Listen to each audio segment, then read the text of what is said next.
Hello, welcome back to the AM2 podcast. I'm your host, Michael Anthony. My co-host right here is Kyle Heath.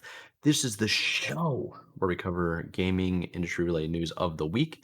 This is maybe our last one of the year, I think, because we're covering the Game Awards, basically all the games that have been announced. There's some that we kind of have personal favorites. I definitely wanted to talk about Splitgate too, so that isn't new, but it's something that I thought was pretty cool. Catly, I know Kyle, you might be interested in. Pretty cool game. It looks interesting at least. And yeah, so we're going to be covering pretty much everything that was announced at the Game Awards, and then at the end, we're going to talk a little bit about who won Game of the Year, who won Best Indie Game. Yeah, all the different things like esports. We're basically going to go down the list and just kind of give our opinions, our talks, and I felt like there were some surprises this year. I don't know if you felt that way, Kyle, but it's definitely worth talking about. So we're gonna get into that. But before we do, Kyle, how you been, dude? You've been playing a lot of games. How you been? What's been going on? I've been good. How's Actually, life? yeah, I honestly didn't play a lot of games this week, really, because I had a work kind of Christmas party thing getaway. So I was doing that most of the weekend. So I really didn't get a chance to play over the weekend. However, did get some game time in between that. I got to play some Baldur's Gate 3, continue one of my campaigns there. Cool. Pretty good. Very nice. I think I'm getting pretty close to Act 2. Our thing. So we're getting there. We're chugging along.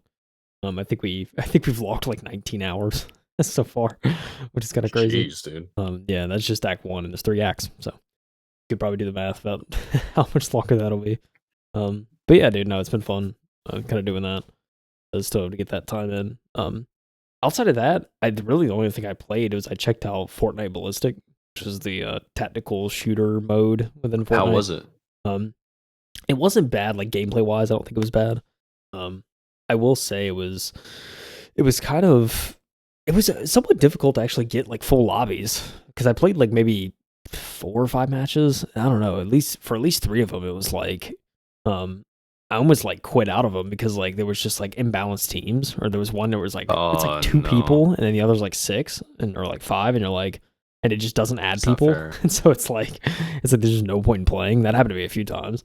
So you just got to call it at that point. Yeah, I feel like they need to add some sort of like, I don't know, validation or something in there to make it so that, there's consequences for leaving, which I get. There's probably no reason to do that at the moment, but yeah, it just kind of sucked because it was like I enjoyed the gameplay, but it's like those games, it was like I had to like quit out and try and find a new match, and it's brutal. Yeah, it's not fun for a tactical shooter like that, so that was unfortunate, but I don't know, the little bit I played, I was impressed for kind of what you're able to do in like that Fortnite engine and kind of how it plays and how like bullet spread and everything. It's like, it's weird seeing that kind of stuff in a game like that, but yeah, honestly, it wasn't bad. That sounds pretty interesting. It's good that it wasn't bad. I was curious because I saw it and it immediately made me want to go re-download Fortnite to give it a shot. Yeah. I know like Fortnite OG is back and they're trying to bring people back. I don't know. I mean, I know a lot of people that quit playing Fortnite because they went to like builds and stuff like that and the meta change and all this other types of things. But Fortnite is more popular than it's ever been. So I'm curious why they brought it back and went back to OG. Yeah.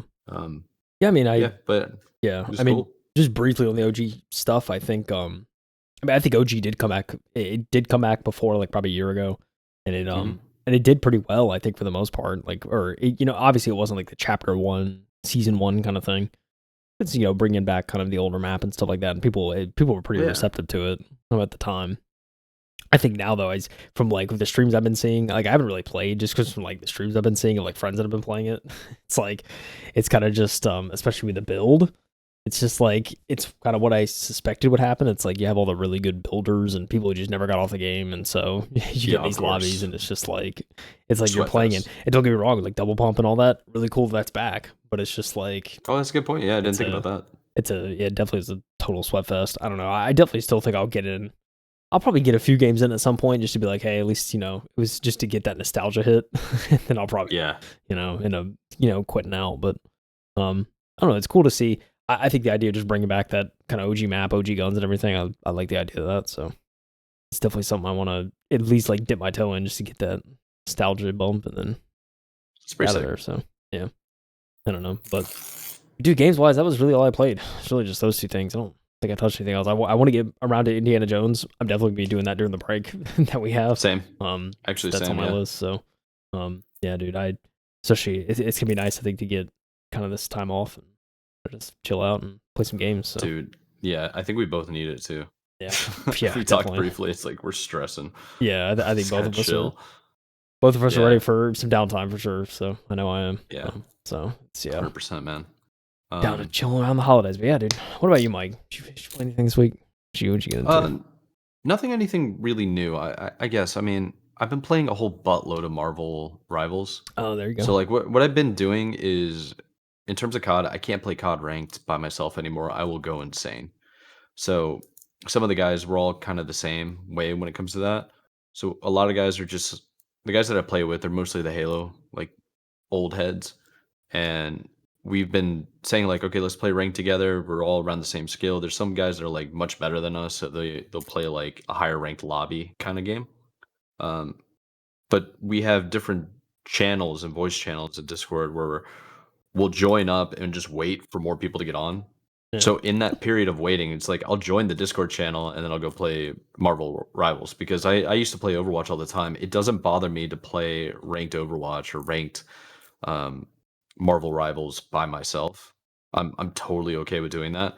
I will fill whatever role is necessary to keep the games like balanced. It's like Oh, I'm pretty gotcha. Yeah. damn good at healer, but I can also play DPS. Right. You know, Yeah. I think the only thing I can't comfortably play is tanks. Yeah. That's like really difficult for me. It's like a mental block. I'm not used like you're relying on your healers pretty much the whole time. Yeah. I mean, that's the thing. Yeah, Um, you need good healing. I think to play good tank. But exactly, and I'm not ready for that. So it's been a lot of fun just to play something new and kind of stay a little bit distracted from like the Halo stuff. I Speaking of Halo, I know I said this to you in the group chat. I updated to Windows 11 and then I upgraded to the end of year update, the 24H2. I heard a whole bunch of people saying on like Reddit and Twitter, they're like, don't update. It's really bad. Like it's awful things happen to it. I updated, I changed my like preferences, my personalization so it looked more familiar to what I was comfortable with from Windows 10, right? Because you can yeah. do that. Right. Yeah. Little bit of extra BS that you had to go through, but I mean that's just Windows. It's always been that kind of. Every time you upgrade, there's always BS with it. Yeah. You just got to get around. So um, the reason why that's significant is I loaded up Halo Infinite for the first time in almost a year. Uh, every single time I played this game on my PC, it would freeze or it would crash. Yeah. Um, every single time, and it kept happening all the time. And I was like, dude, I can't play this game anymore. So after I updated, it was like my ditch effort to see how long I can like keep the GPU because GPUs should go on sale in January when the 50 series get launched. I'm not gonna go with Right. the Yeah. 50 series. I'm gonna go with the 40 probably, but the deals are gonna be better when that happens. Um, and all that to really say is like it's like okay, let's just try it. So I updated everything, played an entire like 20-minute game of Halo Infinite, no issues, no crashes.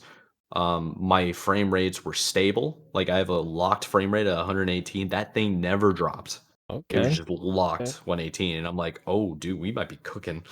I loaned up a couple of more games. I'm like, okay, I think we're okay. I'm like, this whole time, all I had to do is just upgrade my Windows. Yeah. Oh, So, that's funny. um, yeah, that's been mostly what I've got going on. Like other things, is just a couple of holiday parties I had to go to, Yep. and personal life kept me. It's that time of year, dude. Ah, yeah, dude. A couple of things just kept me away from the game. Yep. One Christmas shopping, of course, gift shopping, and so what I ended up doing is I bought myself two things. I got myself an iPad stand, so I have like my iPad up here now, kind of Oh, like there a you go. fourth monitor, but it's Yeah. mostly like, yeah, just like whatever I want over there. Maybe web browsing. I'm gonna put my chat there when I start streaming, when we're kind of in the off Yeah. season or a little break. And I got two long HDMI cables to do pass through to my capture card, and I'm gonna just run that thing all the way to the living room, like 25 feet long. I'm gonna be posted up on the couch, no webcam. We're just gonna be playing Indiana Jones, Okay.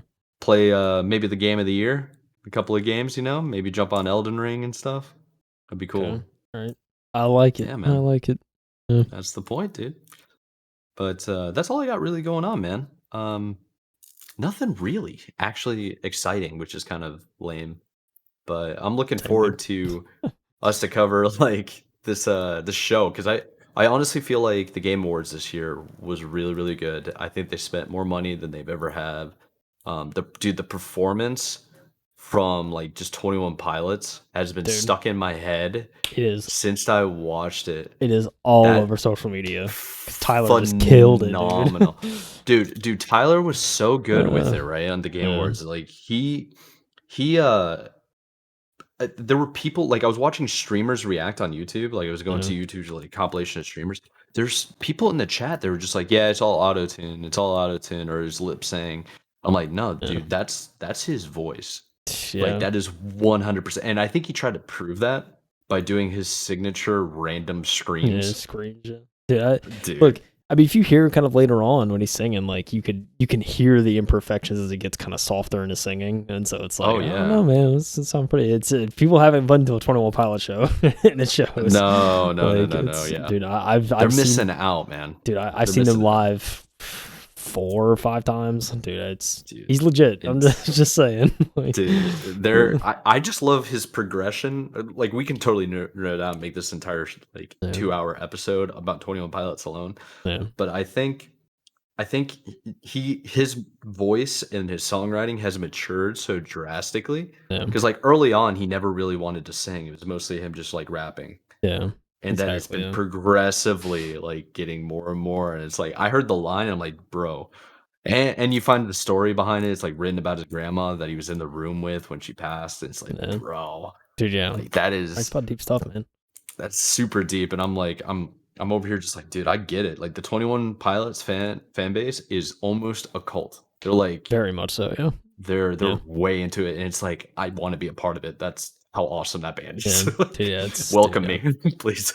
Dude. Yeah. It's good, man. Yeah. Like, yeah. You know, we won't speak too much on it, but I totally agree. Like, if you go to like a lot of 21 Pilots, like earlier stuff where they were signed to a Oh label and yeah. everything, Hmm. he was like Tyler was very much kind of like when he would do singing stuff, he would kind of like just auto tune it and drastically alter it because he was kind of Yeah. insecure about it. But then as he wrote more albums and kind of like learned his own, it's now he's gotten to a point where it's like it's all him. So, Oh yeah, dude. yeah, It's the really cool growth to is see. crazy. Yeah. Um, Yeah. yeah, You know, dude. real quick, and then we'll jump into it for the Game Awards, and we're going to talk about everything announced. Little 21 Pilots insider lore. Do you know why he like paints his neck and his hands? Yeah, I mean, I do. I think it was around like the blurry face character, but it was also like kind of on stage. That's where he's the most like, insecure. I Yeah. guess I don't know. Yeah, it's where he's like most insecure, and it's the things that he can see. Mm, So he gets stage fright, right? So when he sees his hands, it being painted and yeah, not looking like his hands makes him feel like he's not. It's not really him up on stage. yeah, They're not watching him. That's why it was like I'm blurry face, and I'm like, dude, yeah. that. And he kept doing that, so I saw a whole bunch of like streamers that are just like, why? What is on his neck? And I'm like, oh, they don't know. They They don't know just the don't. They lore. don't understand, dude. They don't. They don't Dude, yeah, understand, and it's crazy, man. Like I think like it was so cool too because later on in tours where he would like start the show, he actually wouldn't paint. Like I think he had his neck painted, oh but he yeah, didn't have his hands painted. And so like it was a bit in the show where like halfway through when he started getting to the older stuff, he would actually like yeah, whip out the paint and start painting his hands on the stage, and it was like he's getting into character. It's really cool. So that's so sick, there's dude. so much It's lore, so man. sick. It's dude. They went They're all out. performers, man. Right, yeah, It's they just are, two man. guys, Yeah, just it's two just 2 guys. guys. Yeah, they introduced like more people I think on previous tours, but I think they've even cut back that for newer tours. Like they're just kind of going Yeah, back to just them. Yeah, it's crazy, man. It's yeah. it's It's really so cool to see them like just hanging out too in their videos yeah. because they seem like they just genuinely like each other, Oh yeah, which is just sure, it's cool to see as a dude. Yeah, fan. man. Yeah, dude. The last album they All did a right. music video for every song, and I suggest people go watch them. Yeah, It's really honestly, cool. because they mean a lot. So if you're into like sad boy music, Yeah. go watch it. Dude, their last album though, Basically, dude. It's I mean, yeah. there's still some sad boy, but it's less. I think I don't know. It's Oh good, yeah, man. it's a little bit more hype. It's Yeah. just good, But man. hey, It's just good. so what we're gonna do here is we're gonna go through the actual Game Awards. Kyle over here has timestamps for pretty much the entire video. We're gonna go through the ones that were mostly like two things. We're gonna go through the games that were announced for the first time. So we're gonna talk about that. And then we're also gonna talk about other games in general we want to mention. There are some that you're probably going to be like, wait, why didn't they talk about Indiana Jones? It's like that just launched. The hype's kind of gone away a little bit by the time this gets out, and I don't know, Kyle. Like we've covered Indiana Jones so much so far. Yeah, I we feel have. like Fortnite 2. Like we're gonna mention a I little bit about the ballistic, but mean, look, yeah, we've talked about Game Awards. There's a lot of ads and a lot of promo trailers for games that are already out just because they have to pay the bills. yeah. So it's one of the ways they do it. 100%. Yeah, yeah. Like free to play games, you're gonna get a whole bunch of those during the Game Awards because Yeah. they're like, hey, don't be too excited about the ones that haven't launched yet. We still exist. Yeah. But like the Yep. big ones we're gonna talk about. We're gonna talk about Elden Ring's DLC. We're gonna talk about Final Fantasy coming to PC, Witcher as well. Like definitely gonna mention that. Yeah. But yeah, let's get into it, Kyle. What do you got for us to start off? I mean, we got Ninja Gaiden Ragebound. That's kind of the first. This was the pre-show, right? So kind of the next Yeah. probably like 5 or 6 we mentioned were pre-show. So yeah, dude. I know there's kind of some details, some more info on this. I mean, it looks really good, but I don't know if you Yeah. have something to talk about, Yeah. Mike. Yeah. So we also have like a IGN compatible article that we're going to go through. Links are in the description, by the way, if you want to check this all out. But basically, Ninja Gaiden is returning as a side scroller called Ninja Gaiden Ragebound. It is going to be returning in summer 2025 as a 2D side scroller. Kind of interesting. It's also instead of Ryu Hayabusa, players will take on the role of Kenji Mozu and face off against a demonic army. So, did you watch most of the pre-show at all? But Yeah. I think I mean, so like I was so annoyed that I couldn't watch it live because like I heard it was really good. So when I was going back to rewatch it, a lot of the trailers I didn't find, like a lot of the games where I just didn't look appealing to me. I kind of just skimmed through. But I tried agreed, to. yeah. I made sure to go from start to finish and at least see everything. So yeah, maybe a little hazy my recollection, but because unfortunately I just didn't get to catch it live. But yeah, dude. I mean, It, it's Ninja it Gaiden. looks clean. So Yeah, yeah, it looks clean. yeah, it does look Yeah. good. I mean, so I'll say that. But yeah, that was really the first game. I'm gonna skip ahead here because I want to talk about One Move Away. This is the next game they showed, and it's a very kind of indie sort of like moving simulator type of game. But I think and I playing Moving Out recently this year and kind of playing like a funny like kind of moving game. Then you see something like this, which is very kind of a practical. You're loading a car and it's like spatial management and trying to pack everything into a car. So it's kind of cool, like see the physics and stuff like that play out. But it's literally somebody just packing a car and you have to strategically put everything in, and it's just really funny. So funny, man. I just think the art design looks great. It looks, like something I'd play. So I just think that's a cool one to actually show. Just it, it's literally people living out their lives and they turn it into a game. It's kind of like yeah. jobs that are now becoming video games. I'm thinking of like the PC builder games, PC Yep. building simulator, the power Farming washing simulator.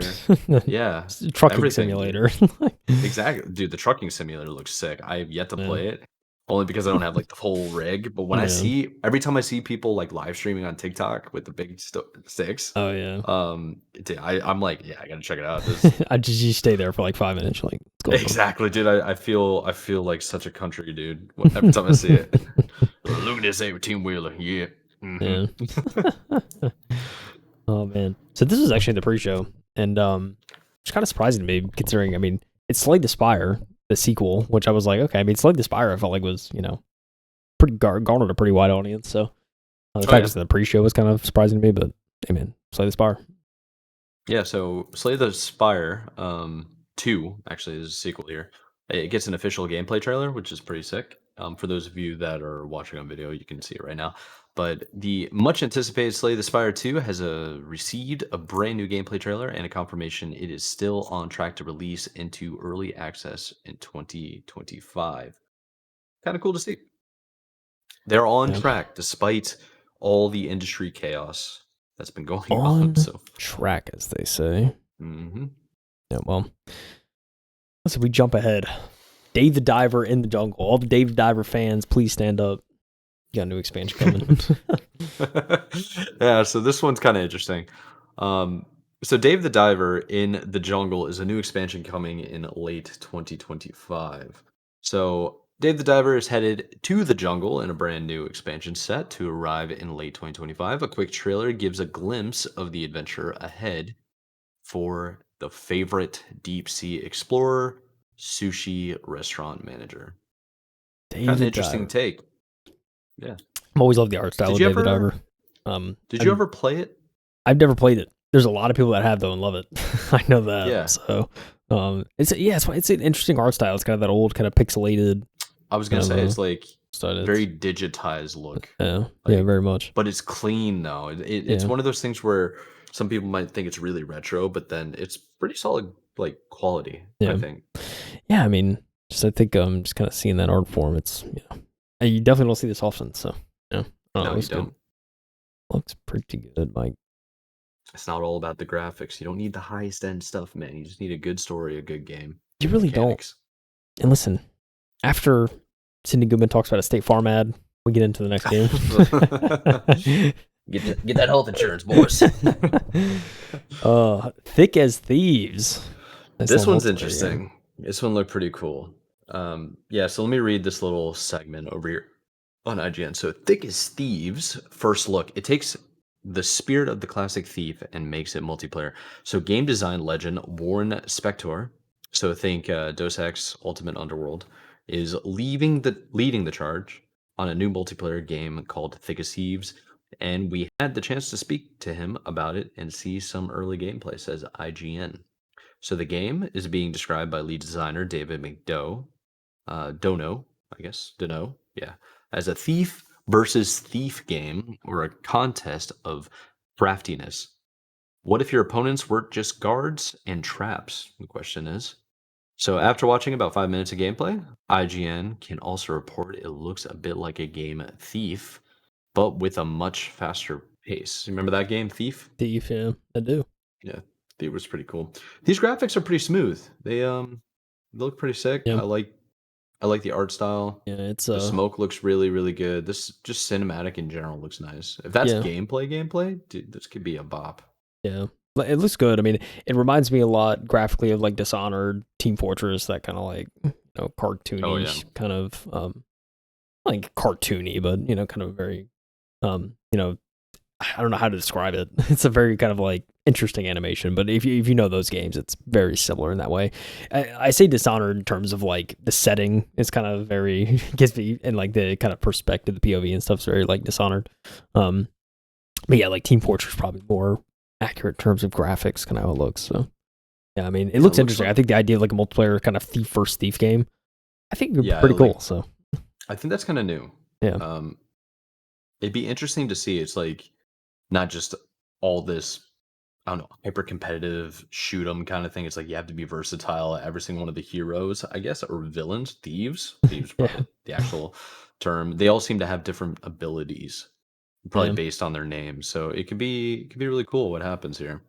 Yeah, can be really cool. Yeah, there's a spider, a chameleon. You can just imagine kind of the different Yeah, tactics and like stuff. So they must be named after the actual animal, I guess, oh yeah, yeah, species yeah. or There's got to be some sort of like chameleon. It's got to be some camouflage kind of thing.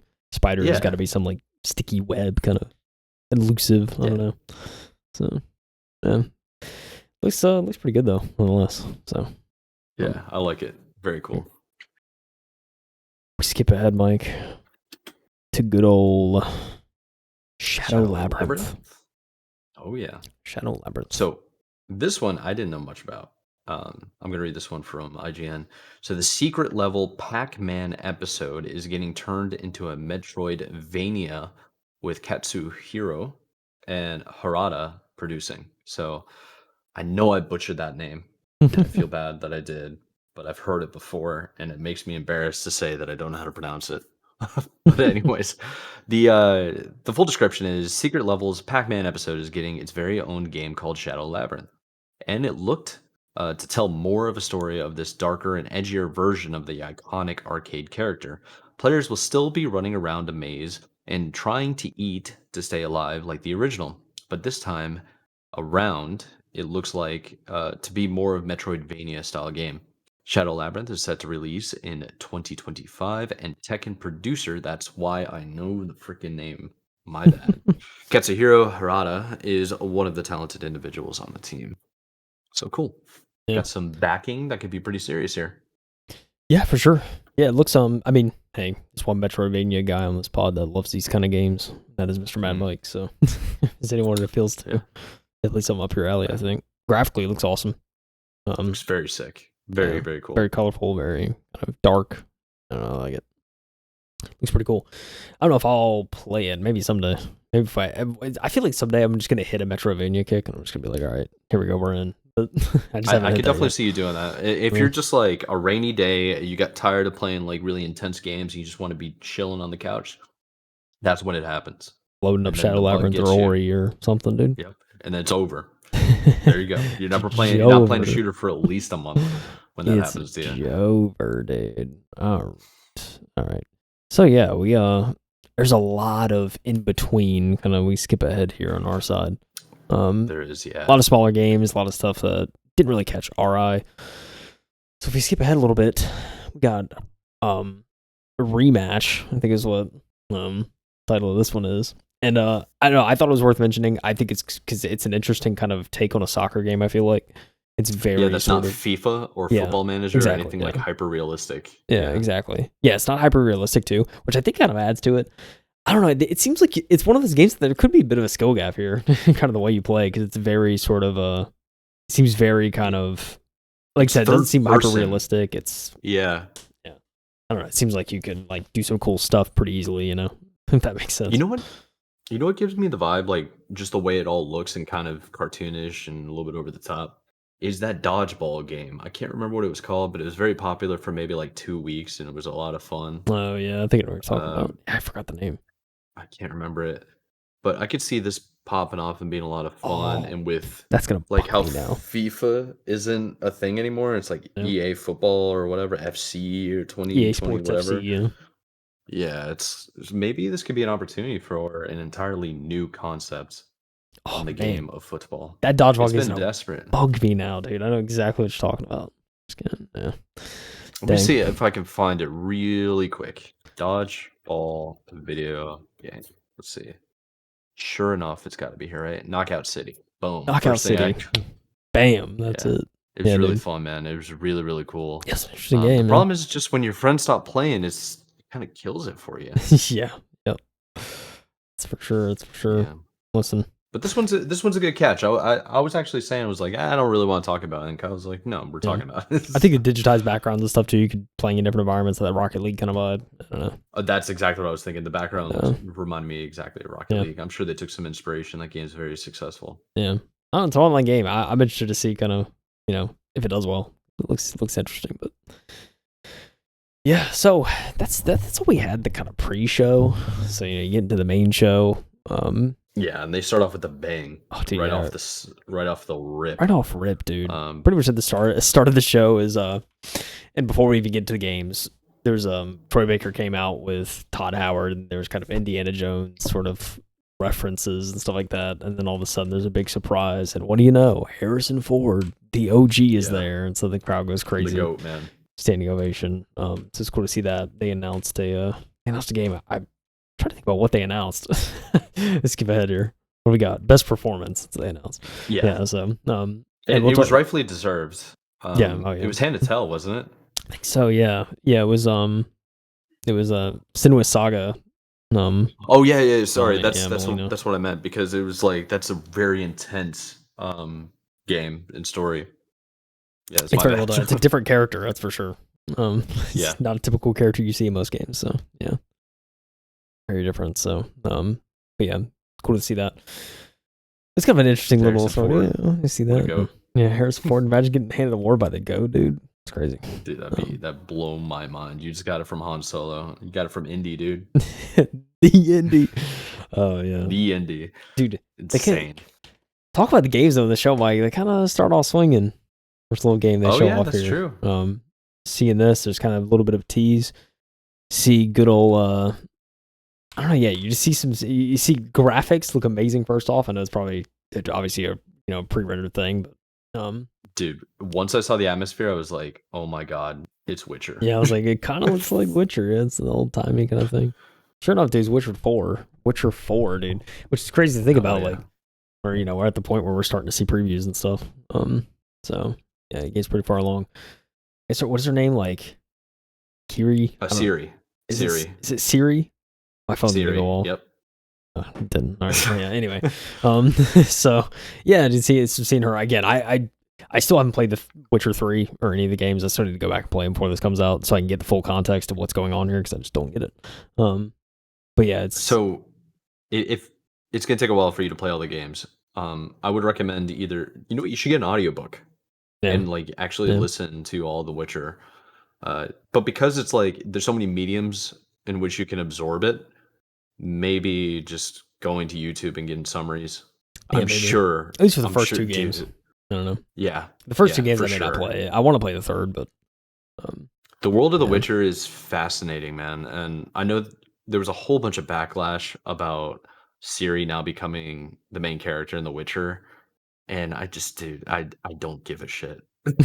So, you know what I mean? Like everybody's upset, like, oh no, she's the main character now, and also she's not even attractive. And I'm like, dude, I heard. Never seen a woman before. Dude, I hate all these people on Twitter. Every time you see a female lead, there's so many people like ugly. It's like, okay, yeah. Like, what are you talking about, bro? I was like, what is Get off the internet for 20 seconds and go out and go see outside. What a human looks like.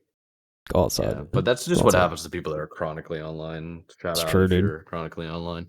But I'm gonna read IGN, get a little bit of context for our people over here that are only listening. By the way, we got the video of the podcast on Spotify as well, so you can check that out there. But The Witcher 4 revealed with the debut trailer. CD Projekt Red confirmed single-player open-world action RPG. So CD Projekt Red has officially unveiled The Witcher 4 with a gorgeous 6-minute trailer that puts Ciri center stage as the new protagonist instead of Geralt of Rivia. While we didn't get a release date or window, we did learn the trailer was pre-rendered in a custom build of Unreal Engine 5. That's interesting. And that it will indeed still be a single player game. IGN has a ton of more coverage of The Witcher 4 for you to check out right now, including a look inside the game's development, why CD Projekt chose Ciri over Geralt, 12 vital trailer details, all the lore you could possibly need, and how the studio plans to avoid Cyberpunk 2077-esque launch disaster this time around. Yeah, but the graphics, dude? The graphics? Big graphically fan. Insane. That's a good sign of how far Unreal Engine 5 has been coming. And it's, dude, quite honestly, it's just exciting, I think. It's probably the best way to say it. Very much so. Yeah, looks great. I'm excited to dive into the world, play some of the game, play some of the Witcher 3 and kind of understand this a little bit more. But yeah, dude, Unreal Engine 5. It's looking good for Witcher 4, dude. And this is an early render.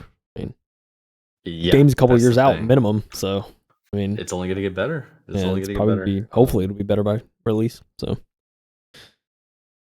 who knows, man? Who knows, Mike? Who knows, dude?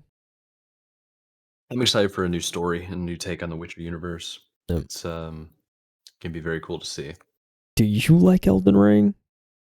I have yet to play it, dude, and Same. It makes me feel bad because I need to play it, and my buddy's been telling me to play it. He's like, "It's game of the year. You have to play it. It's a fantastic game." And dog, I'm not really competing in sports like esports anymore, so I think it's about time I get on that single player grind. That's what I'm saying, dude. It is time. It's time, dude. Well, Elden Ring Nightrein was announced. Nice little spin-off from Elden Ring, multiplayer focused, from what I've heard. So, yeah, very cool. So it turns out the adventures in the land between are not over, as FromSoftware has just announced Elden Ring Nightrein. So it is a standalone co-op spin-off set in a world parallel to Elden Ring. The game will let players team up with up to 2 friends and explore a condensed map of Elden Ring's Limegrave area, which will be infested with random enemies and structures at the start of each session. So Elden Ring Nightrein will be released on the PS4, PS5, Xbox One, Xbox Series X and S, and PC in 2025. So if you want to check out more information, definitely go check out IGN, more YouTube content, some lore out there. It looks pretty clean. Again, I feel like I have to play Elden Ring because every time I see these, I'm just I don't really know what's happening because I think they think everybody's played the game, so it Yeah. just looks insane to I mean, me. it's fair. I mean, a lot of people Yeah, have, so dude, I it's think fair we're reception. 100% in the minority. Yeah, Yeah, we're probably. 100% in the minority, Yeah. and it looks good. It looks really cool. Was this? No, no, this wasn't it. Wukong ended up winning, I think, game Black Myth direction, possibly. Wukong. Yes. Yeah, No, I don't think it was game direction. I think it was a action game, maybe. yeah, It's best yes, it action game, I was. think. And I thought that was kind of funny when they went up there to accept the award. They were basically like, "This game isn't as hard as everybody says it is. Please come play it." And I feel like Elden Ring could say that too. Yeah. You know?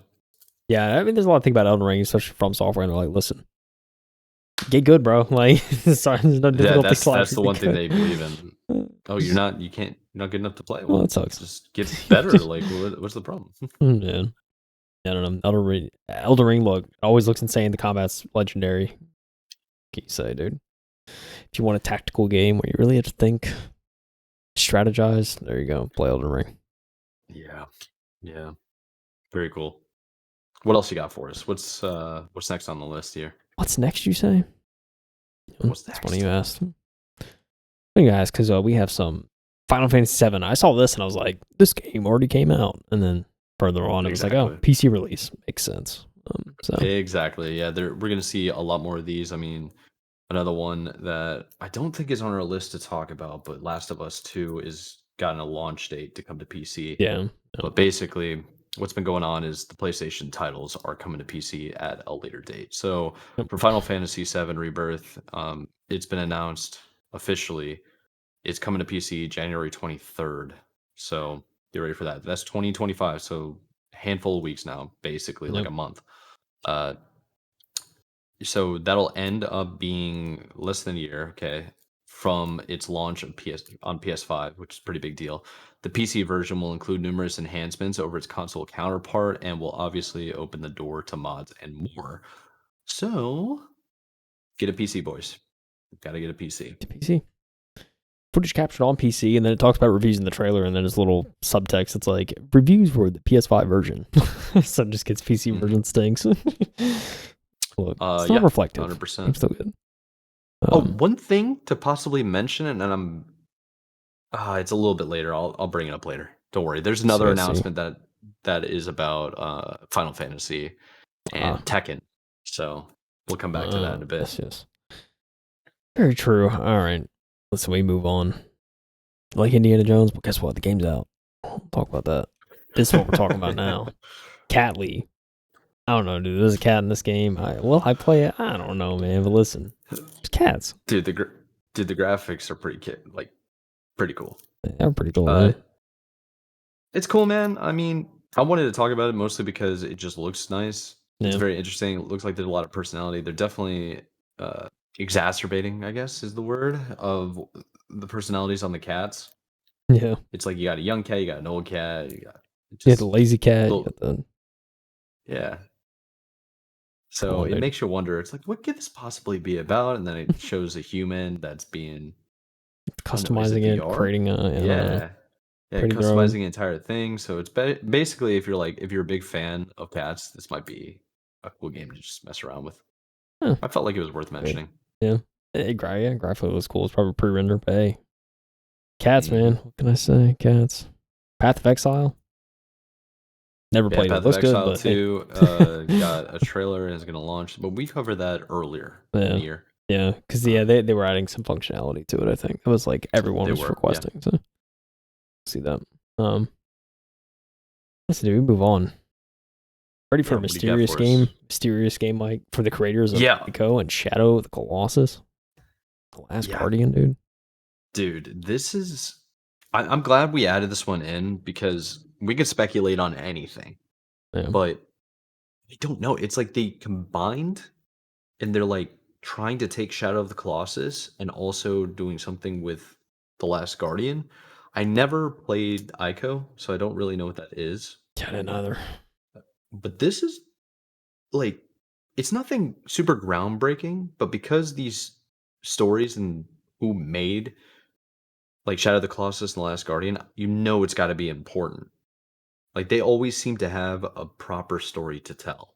Yeah, true. And just everything about this is very interesting. It's like this character is just running up a mech. Everything's like dark and gloomy and like looking terrible. And then over the horizon, it's like a tsunami of terribleness coming towards you. Is it a shockwave? Is it wind? Are we on like an interstellar type That's what I'm planet where the saying. That's where my horizon's mind the goes. ocean? It's Yeah, like, it could what's be. going on here? It's just so cool. And it's like all of a sudden the head pops off. It's like I thought you were gonna jump It's inside like the a mech and we're gonna it's like have a escape hatch. yeah. Oh It's yeah, wild. exactly. It reminded me of like the Iron Giant a little bit. Yeah, There are just so many different inspirations you can take from with it's this crazy. one. I mean, see the safety hatch. It's like you see the dust comes, and then the Yeah, man. 90% of the mech that's left behind just gets destroyed as the person flies away in the head. Yeah, It's wild. it's like what is going on? It's pretty cool though. I mean, it's got me interested because those other 2 games out of the 3, the ones I actually know, they were very, very successful. They're very interesting concepts. I felt like they were new concepts or concepts that we haven't seen in a while. Very I don't know, it has me intrigued, and I think that was the whole point of what they were trying to do. Yeah, it's true. Yeah, it looks different for sure. Curious to hear more. Because again, those are iconic games. So yeah, Yeah, I they think really are. they gonna be Yeah, that following it up, baby. exactly. So that's definitely gonna be something on the horizon probably years from now, but I like those untitled projects we actually just show you something briefly. It reminds me of early days when early Xbox 360 days when they showed off the Halo 3, Halo 4, the Gears of War, and those trailers were just cinematics, and they were continuing on a story, but you had no idea what the hell was going on. Yeah, Uh, exactly. I don't know. It pulled on the heartstrings of nostalgia for sure. Yeah, for sure. What about Civ 7? Yeah, Civ 7 Orchestra? Like that? yeah, dude. The Yeah. music was on fire Oh, the yeah. entire show. Very They're much, really very really much good. so. It's very well done. But we must talk about Oh yeah, The hit Outer us with Worlds it. 2. This was seeing this the way they presented it. I thought was so funny, just seeing that kind of humor from the Yeah, studio that brought you, and then it lists out a bunch of sequels: Star Wars, Knights of the Old Republic 2. It's like yeah. it goes on talking about it just gets They're just trolling. Neverwinter Nights 2, and then it keeps going, and it gets to my favorite one. I don't know if it's this one or the next one, but it's like, yeah, Fallout 3, New Vegas. And it's like, what? It's like, because they actually Yeah, they did the follow up to Fallout 3, even though it wasn't Fallout 3 2. it's But yeah, really cool. but yeah, just see. I mean, seeing the Outer World stuff. I mean, it's more of the first game from the looks of it, for the most Yeah. part. I'm sure there's some quality of life improvements. I would hope from the first Oh, game to this one. dude. Um, I'm sure of that. Yeah. so it's it's a lot of that same kind of world, it seems. Which hey, I like the first game. I played through most of it. So I'll probably go back and finish it before this comes out. At least that would be my goal. Yeah. But yeah, dude, it's more of that RPG. I love that RPG goodness. So Obsidian Oh, I knows how know to do it. you. You're not the only one too, because I remember when my buddy bought a PS5. It's like early days, and he was just like, "Dude, there's no games on the PS5. I feel like I just wasted my money." This is like right when lockdown happened, so he was like desperate to play games. And I know he's like you. He loves playing single player games that you can just embrace the universe that he's like playing in, right? Like just completely encompass himself in. Yeah. And engulf is probably the best way to put it. He yeah, he was complaining. He's like, "There's no good games." I was like, "Bro, you should go get The Outer Worlds too." And he was like, "What is it?" I was just like, "I don't really know, but it looks like a game you would like." Yeah. He played that dude, he was playing 13-hour marathons. Of the Outer Like, Worlds, dude. no Crazy. joke. He was like, "Alright, I'm done with work. 3 o'clock. I'm gonna get done at 4." Like, 4 AM. Yeah. A couple of times I woke up in the morning, he's like, "Dude, I can't sleep. I mean, like, I'm addicted." So, it's cool to see. Yeah, the release date is coming out in 2025 Dude, for the sequel. It's gonna be on all modern hardware. Check it may out. I just say, big year for Obsidian. You're releasing Avowed Yes. and this same year. That's your goal. Yeah. Okay. Well, All that was right. supposed to be already out by now. Yeah, that's true too. Yeah, that But was delayed, but yeah, um, maybe it's for the best. Obsidian, I feel like they do pretty good, yeah, to be honest. yeah. I think so. I They mean, do better I'm excited. than some of the big legendary names. Yeah, for sure. I mean, hey, listen. Was there anything that IGN had on this game at all, Mike? Is there any sort of Yeah, so it basically they did the whole thing where they were just like, "Oh, after a bit of a hiatus," and that's true. We haven't heard from Outer Worlds 2 in a while. Yeah. It is going to return, and it just basically shows brand new gameplay. We didn't get any information besides that. It seems Yeah. maybe they're just not Outer World fans. I don't know. Yeah, I mean, it has been a while since the announcement that this was coming out, so it's good to see gameplay and stuff. Sure. Yeah. So, hear more about that. But we must move on. Yes, this we do. dude, gotta say, Joseph Ferris, this is my guy right here, dude. Every time I see this man at Game Awards, dude, he's the ultimate character. Working for him must be insane. Like, work in the best way. Yeah, working that's a for good him point. must be crazy. But dude, yeah, it's If you don't match his energy, I wonder if he's just like, I don't get you. yeah, right. Why are you here? Yeah, dude, he's quickly becoming a legend in the gaming space. And it's just always fun to see him and their studio, man. They always bring out these co-op Hazelight. They always bring out these co-op masterpieces, seemingly. And that's just their forte. Did you play It Takes Two? Yep, I played It Takes Two. I played the one before that, Way Out. Played both those. Way Out, yeah. I never played A Way Out, but it was really, really good. I really liked It Takes Two. I thought that was amazing. Yeah. I can only imagine how good this one's going to be. Hey, man, Game of the Year winner, It Takes Two. So yeah, it was very good. And I think and just and so there's a new game that they're releasing. It's called Split Fiction. It's a very interesting concept they talk about. I mean, I don't know if the article I'm sure mentions it, but essentially the concept is there's two writers. They're going to they're like, I don't know if it's movies they're creating or like a game or something like that, but they're going and they're writing. They write completely different genres. And so the idea is like they're playing out their stories. Yeah. Like one's sci-fi, one's I think fantasy, yeah. Fantasy, yeah. And so you see the two different worlds. And so like the game is they're playing their own stories. And so you kind of go between each environment throughout the game and kind of each world. It's an interesting concept. I don't know, dude. Graphically looks amazing. Cool. It looks like they really went all out. So yeah, it looks really, really cool. I'm excited to play it. Like the first thing I did was I sent it to the person I played It Takes Two with. Yeah. Because him and I we had such a good time. We're like, dude, this is actually like amazing. This is a good time. Yeah. And of course, Game of the Year. Of course, it's gonna be a good time. But I sent it to him and I was like, hey, this is from the creators of It Takes Two. He has yet to respond. I'm very disappointed.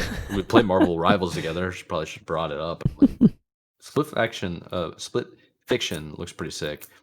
There is an IGN like paragraph or so about it. But basically, it is a new adventure. This new adventure is once again a split screen co-op title, but this time it starts two aspiring writers who wind up inside the same simulation of one of their stories. Each level will jump between a sci-fi world and a fantasy world, and the pair will need to figure out how to escape through the very worlds they created. So, Split Fiction will be released March 6th, which isn't far at all. That's like right around 4 the corner, months. dude. Yeah. So close. In 2025, you can check it out on the hands-on Split Fiction IGN like review and stuff like that. So, yeah, man, it's pretty cool. I like it a lot.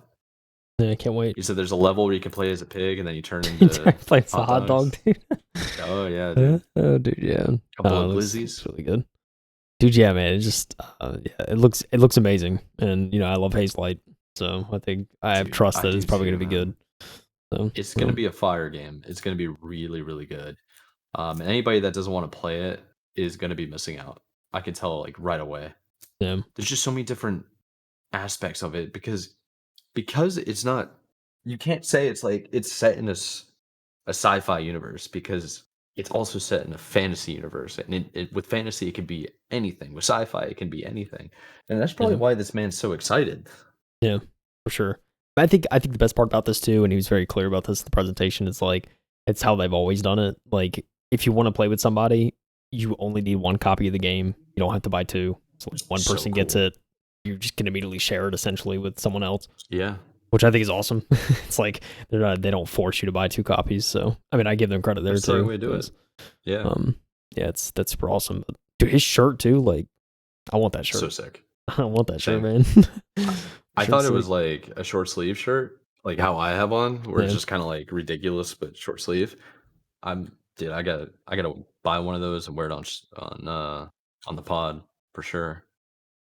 Oh, Joseph Ferris, you goat, releasing these games, crazy. Yeah, I'm excited for this one. This is like one of the ones I'm probably most excited about. Yeah, that's definitely on my top list for sure. There are a couple other ones where I was just like, yo, I'm gonna hear about this, but that was a pleasant surprise because I knew nothing about Split Fiction whatsoever, and then Yeah, came there, I was yeah, immediately and like, I knew for a fact I'm playing that game. yeah, because like You know? it'd been a while since Haze Light had really said anything because they've been quiet the past couple of years. So I was like wondering. I was like, I felt like it was kind of due, like we were due for something new. And so sure enough, when they announced it here, it's like, Yeah. oh, by the way, 3 months away, which is rare nowadays. When you announce something at a show, and it's like, oh, 3 months later, it's in your hands. So yeah, dude, I'm just excited. Gives you something to do in the spring. I'm looking forward to it. So 100%, dude. I'm excited. All right. All right. So, What like, else do you got for us? I believe a we got game called Intel ads. Fragpunk. Yeah, we got Intel ads. We got a Ads and Switch ad. Civilization. No, Fragpunk is the next game. We talked about this before. Yeah. I think we had read an article about it. It's cool to see another tactical shooter. At least I think it's a tactical shooter. It seems a little fast paced to be one, but it also has a lot of those elements. But just seeing kind of the different cards and how you could change up the game and have like weapon morph effects and wall run effects and like you can shrink your head and stuff like that. Like it adds variety to it. Yeah. Throw your gun on the ground, and then all of a sudden it turns into a turret. It's just I don't know if it'll catch on, Yeah. but I do think it'll be an interesting play on that kind of universe. But yeah, Yeah. it comes out March 6th. I mean, yeah, it's free to play too. So I mean, it's like, hey, maybe something worth checking out, especially if a lot of people are Yeah, I think so. on. So gotta give it a Purdue the free to play model. Yeah. Unlike some games recently haven't done free to play. Just Yeah. oh man. Haters, man. The one cool moment that's definitely going to be what we talk about next is the Game Changer Award, which is the first award that the Game Awards has given out. Not first award, time. but the first time they gave it out. It's a new award that they gave out. They gave it to somebody called his name is Amir Sadfa, and his whole thing was he wanted to be a part of the gaming industry any way he could. So he ended up creating like a community, a Discord, like a spreadsheet, and all this other types of things to help developers, like video game developers, get their new job. Yeah. So it was very cool to see the impact that he had. And when he went up there to accept his award, man, the whole time I'm just like, you better cry, you better cry, you better cry. And he didn't cry until at the very end when he was just like, I just wanted to be a part of the gaming industry. The fit He goes up there crazy. wearing Fit goes Yeah, crazy. dude. I love the jacket. Dude, the fit is so sick. The jacket he has is Legend of Zelda, and then he has is that Mega Man pixelated, like 8-bit or something? Kind of, I don't know. I don't know what it was, but Looks it like a was Robin Hood sick. kind of character. I don't know. That. Yeah, I don't know who that is. But yeah, just seen the 8-bit stuff. But yeah, just I don't know, man. It's cool to see. Like, with everyone losing their jobs and so many people just don't know what to do or where to turn. He's kind of like, hey, he's like, I can't get you a job, but I can give you the resources that will help you land your next Exactly, gig. man. So he's doing the next best thing, and I think you gotta commend him for that. And they've helped. I think it was like thousands at this point, right? Land a job. Yeah, yeah. It felt like everybody knew who he was in that room Yeah, because seemingly. Yeah. yeah, very, very, very cool. Yeah, I mean, obviously that was needed more than ever. We talked about it plenty of times on the podcast, just how many people have been getting laid off, how many studios, how many locations have just kind of imploded. Yeah. And he was more necessary than ever. And he doesn't accept the money as well, which is kind of Oh nuts. yeah. Yeah. It's like he was doing it all for free and to help people. Yeah.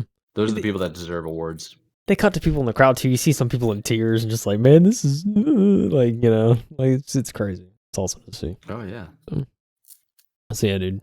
Shout out a bit. That's the only speech that I really wanted to hear, to be honest. It's like, tell me what's going on with you, man. That's cool. Oh man, he gets to his parents. That's where he cracks. He starts talking about his parents. Like, oh, yeah, there it is.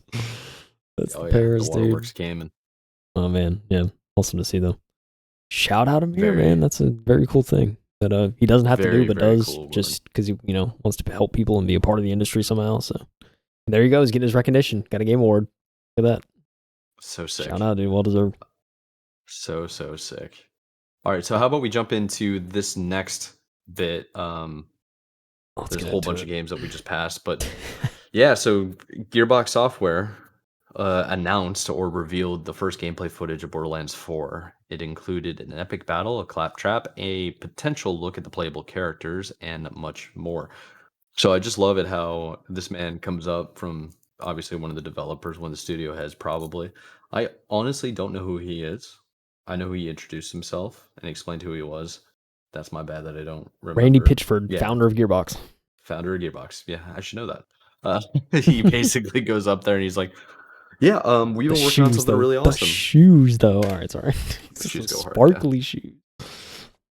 That's all that matters sometimes, man. Showmanship. Man.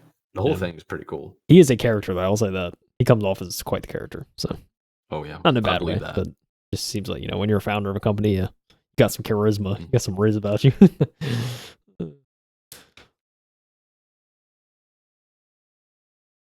Very cool stuff. Yeah, but it's good to see him come out there. I don't really play Borderlands. I played it a couple of times, just gave it a shot. I think it was Borderlands 3 I was messing around. But for me, I didn't really know much about it. So for this trailer, I thought it was intriguing. I think the same thing you thought about like The Witcher. It looks really cool, but I gotta get a recap or something to figure out what's going on. Yeah, dude. Look, I've played all 3, I think. So so you got to be excited, right? Yeah, dude. I mean, I love the Borderlands universe. I think it's cool. It's a unique art style about it too. Always kind of the black outline sort of a thing. It looks like, I mean, it gets better obviously with every game, but this game does look like it's gotten a lot better. If you love loot and stuff, like it's the game for you. It's definitely a looter shooter. It's like it was one of the first like looter shooter kind of genres. I feel like, or kind of defining games in the genre. Dude, it's goofy, man. Like I think the biggest thing is, like the enemies and stuff between the games are always over the top and funny, and there's a lot of humor in these games, and I think that's what makes them great. So to see Borderlands 4, it's something that's been in the works for a while, so kind of seeing some gameplay of it, kind of getting to meet some of the new villains. I don't know, man. I think definitely want to check it out. I think the biggest thing about these games though is that it's co-op, so you can just hop in with like 3 other people. That's and true. It's just fun to like go around, kill things, and see the cutscenes and the cheesy humor. It's right there, so yeah, I don't know. I'm excited to see kind of more about it. That's a good point, yeah. Yeah, I think it's a good time, especially with people. So I'm excited. Yeah, it's very cool. I never really knew all that, to be honest. Yeah, but cool to hear. Dude, yeah. I mean, it's classic looter shooter with some humor. Like I said, you got 3 of your boys, Mike. I mean, hey, you could have fun. So yeah, true. So how about we since the trailer's playing right now, honestly, this is for those of you that are watching, you're probably like, what the heck is going on? This is Final Fantasy. Clive Rosfield is joining Tekken 8 this month. So Tekken 8 will it's a universe invaded by Final Fantasy and Clive Rosfield, as he was confirmed to be the final character that will be added to Tekken 8's Year 1 character pass. So there's a bit of a trailer. It looks so sick. Yeah, I mean, Tekken 8's super popular fighting game. Yeah, it's Tekken. Yeah. What else do you say? It's Tekken with a new character. Pretty much. If you're a Final Fantasy fan, you're gonna know. Yeah, I mean, hey, I don't play fighting games personally, except for Smash. That's the one exception. But just not me. But you know what is you, Mike? Oh my gosh. Oh snap! All right. The next one that we're probably gonna dive into is Splitgate 2. I didn't think I would see this at the Game Awards. I didn't either, to be honest. I was surprised. Yeah. They're getting pretty close to getting ready to launch. There's been a whole bunch of betas, like closed betas that have been going on. It's closed, but like you can get an invite relatively easily. You can get into Discord. It's just more Splitgate. If you played that before in the past, I think it's vastly different. It looks a lot more fluid.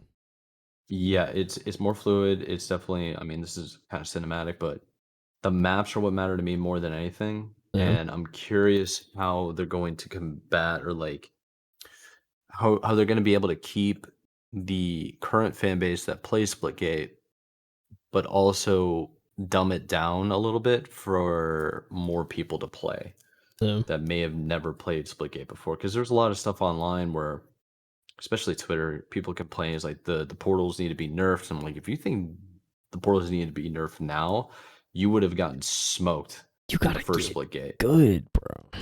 That's honestly what it needs to happen, man. Because the problem is with a game like this where Portals destroys the meta of the arena map, where you're like always trying to fight for power positions, you always have to move in this game.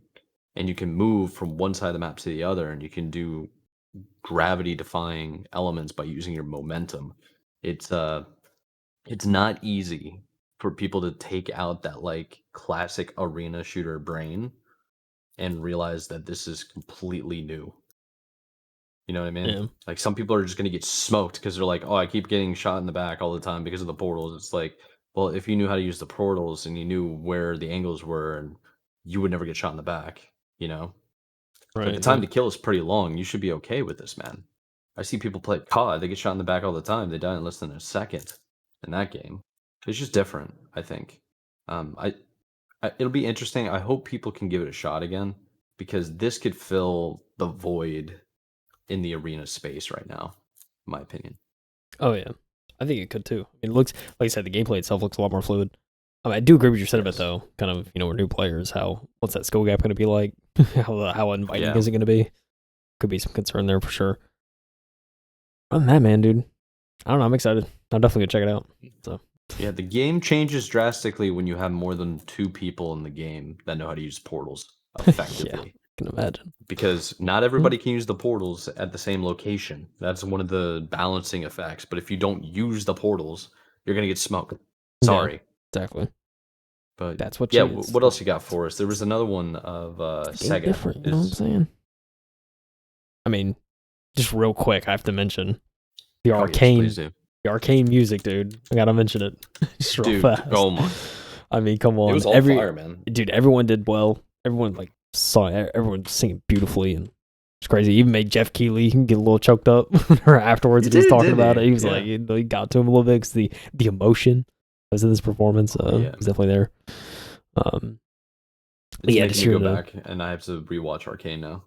Yeah, I know. I never checked it out. I mean, I was never in the league, but I assume you probably don't even need to be in the league to really enjoy it. So you don't. No, you don't. I watched the first season. I was just, I don't know. At first, it wasn't really for me, but maybe I just didn't get it. Yeah. And now after watching the live performance, everybody's talking about it. I'm like, the emotion. I think I need to figure. Maybe need different lens. I got to figure it out. Yeah. Yeah. We'll run it back. Run it back, dude. Yeah. No, very good. Great performers, but hey, there's only one person where I was like, a fan of this band for so many years. Oh my god. 21 Pilots is out there, dude. Come on. You got Tyler or Josh. It, man. Oh, come on, dude. Yeah, Tyler is a Oh man, he did well. Did I think he's gonna do bad? Of course not. Why would I think no, that? Man. They came out and I was like, I don't think people are ready. Yeah, I don't. Clearly people weren't, dude. The internet has broken over this performance. Yeah, it was phenomenal, man. So good. The whole backing with orchestra too. It's crazy. Yeah. Absolutely insane, but I love live performances with like some of my favorite bands with an orchestra. Dude, Bring Me the Horizon is one of them. Royal Albert Hall. Ooh. Oh yeah. Ooh. Yeah. It's different, dude. Like when there's a whole orchestra, I don't know, dude. I'm at that point now. If I hear like a whole orchestra, especially behind like a band or some songs that I know, it just like elevates it. And I'm just like, I'm adding that to like a chill playlist. Just like keeping that in there. I mean, I just feel like, look, I feel like I just have to, for the people, I got to play the audio of this. Just, you got to hear the scream of Tyler. It's so good. Because he gets right up to the camera. And he just lets it out.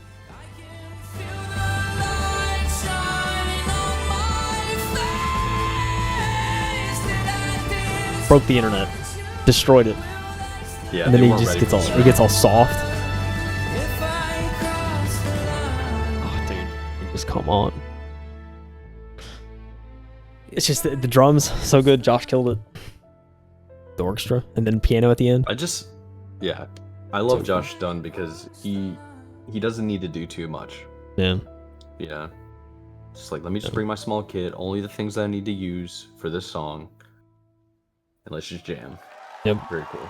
Crowd goes crazy, and then you hear to Jeff. I just gotta stay on Jeff for a second. Look at this man's face. Beautiful, dude. He's like getting choked up a little bit. Oh, Jeff. Oh, Jeff. All right. Well, I just had, I had to play the audio. I couldn't go past this without everyone hearing it. I'm sure everyone's already heard it a million times, but so cool. Just gotta show it again, man. I should again. Anyways, on to the games. Great performance. Highlight of the show for me, honestly. But Virtual Fighter. Yes, sir. Couple of things to talk about Hit there. us with it. So you're showing it right now, right? Sure Just am. making sure. All right, so Virtual Fighter. So the Game Awards was the place that confirmed Virtua Fighter is officially coming back, and the fans can learn a ton more on the dedicated showcase that will take place, or already has taken place, December 13th. It is a big deal, especially as they haven't seen a new mainline entry into the franchise since 2006, Virtua Fighter 6. Yeah. Yeah, it has been that long. There are a lot of people that have never seen any of this before, so it's kind of just a reboot, really. Yeah, pretty much, man. Yeah, it's cool to see it's back. Because yeah, it's a name that I hadn't heard about in so long, and so when they the Virtua Fighter, I was like, oh, okay, it's back. But yeah, Been a long time Sega baby. since people have seen it. Yeah, Sega, old school throwbacks. There's a couple of more Sega. throwbacks coming your way in like a second, really. True, yeah. Project Um, Century is next. yeah, Project Sentry over here. So Yakuza and Like a Dragon dev RGG studio announces Project Sentry. So, the developer Gatoku, Kotoku, studio has revealed Project Sentry, a new action game that is set in 1915. It looks to play very much like Yakuza or Like a Dragon. However, it does look to be a bit gorier and seems to include some sort of alt history angle. I like it. It looks pretty cool. It seems to be all just cinematic. Although it could be game engine. Like it's one of those we're in that era now where this could very that looks like game Yeah, engine that looks footage like right Game there. Engine for sure. Yeah. Yeah, it's I think any sort of alternate history stuff is always fascinating to me. So I'm Same. curious to see kind of what it's like. Yeah, it looks interesting. Looks good. Set in 1915. I don't know, Japan. I guess I don't know. Dude, yeah. 1915 Japan was a very odd, weird place. Yeah, I So, can imagine. yeah, I wanna get into that too. I wanna see what's going on. Big fan of just Japan in general and Japanese culture. Oh yeah, Yeah. it's on my bucket list, dude. I'm visiting there one day. One of these days. Dude, same. It's gonna Same. happen. Um, it's just a whole new world, man. Whole new world. Yeah, Speaking of dude, a whole new world, baby. this is crazy. I never thought I would see one of these again, I don't think I'm but either. do you know what I mean? Like it's been a long time. So Turok fans, you can rejoice. Oh baby. The beloved franchise is returning as a co-op dinosaur hunting action game called Turok Origins, which is being described as a new evolution of the series. In this rendition, Turok Origins will feature third person action instead of first person, and multiplayer will be fully integrated into the campaign. Yes, that means you can bring up to 3 friends with you on this adventure. Furthermore, players will get to don a biomorphic suit, which is shown on the stream right now, uh, that can capture DNA from enemies to gain powers like lightning and more. Oh Let's yeah, go, dude. It's pretty sick. dude. Yeah, it's yeah, gameplay looks pretty sick. I did see some Turok fans, some of the OG Turok fans, were upset about the third person aspect of it, which I could sympathize with. Yeah, But I yeah, also, because the first one being first person was yeah, terrifying. yeah, for Really sure. was. And so, yeah, I mean, seeing that, I like I said, it's an evolution, something different. I'm Yeah. excited to see Turok back. I know, one of my best friends, dude, huge Turok fan. So when he saw this, I showed it to him. He was like, "No way!" He was like freaking out. So Oh it's yeah, cool to dude, see it's people, insane. like Turok's back kind of thing. So definitely cool to Dude, see. Turok scared the hell out of me when I was a kid, and I never Yeah. really played it again. It is Yeah. terrifying. Very, very cool to see, though. Yeah, very, very cool. Yeah, definitely worth checking out. Helldivers 2 announced some stuff. I just thought to mention that because this guy actually did a really good job. He was in character the whole time. Dude, He did a really good job. I thought for sure he was like the official announcer. I Yeah, don't know if that's like actually true, but the commitment, the stage performance, yeah, very spot on. very Yeah, spot on for sure. So, yeah, it's cool to see that. And shout out that guy. But we continue on. yeah, it looks really cool. Helldivers 2 makes me want to get back Helldivers on 2, it. man. Yeah. Yeah, I got some friends. We were all playing it together. Now they're all playing like Balatro or something and disappearing into the night. Playing single player games. We got to get back on multi. Yeah, Warframe, also another update. Yeah, Warframe But 1999 stuff. the one that I kind of want to get into, and yeah, you just found it, is Palworld. So this one's kind of cool. So Palworld's next expansion is Feybreak, and it's going to arrive in December, so December 23rd. Pretty cool.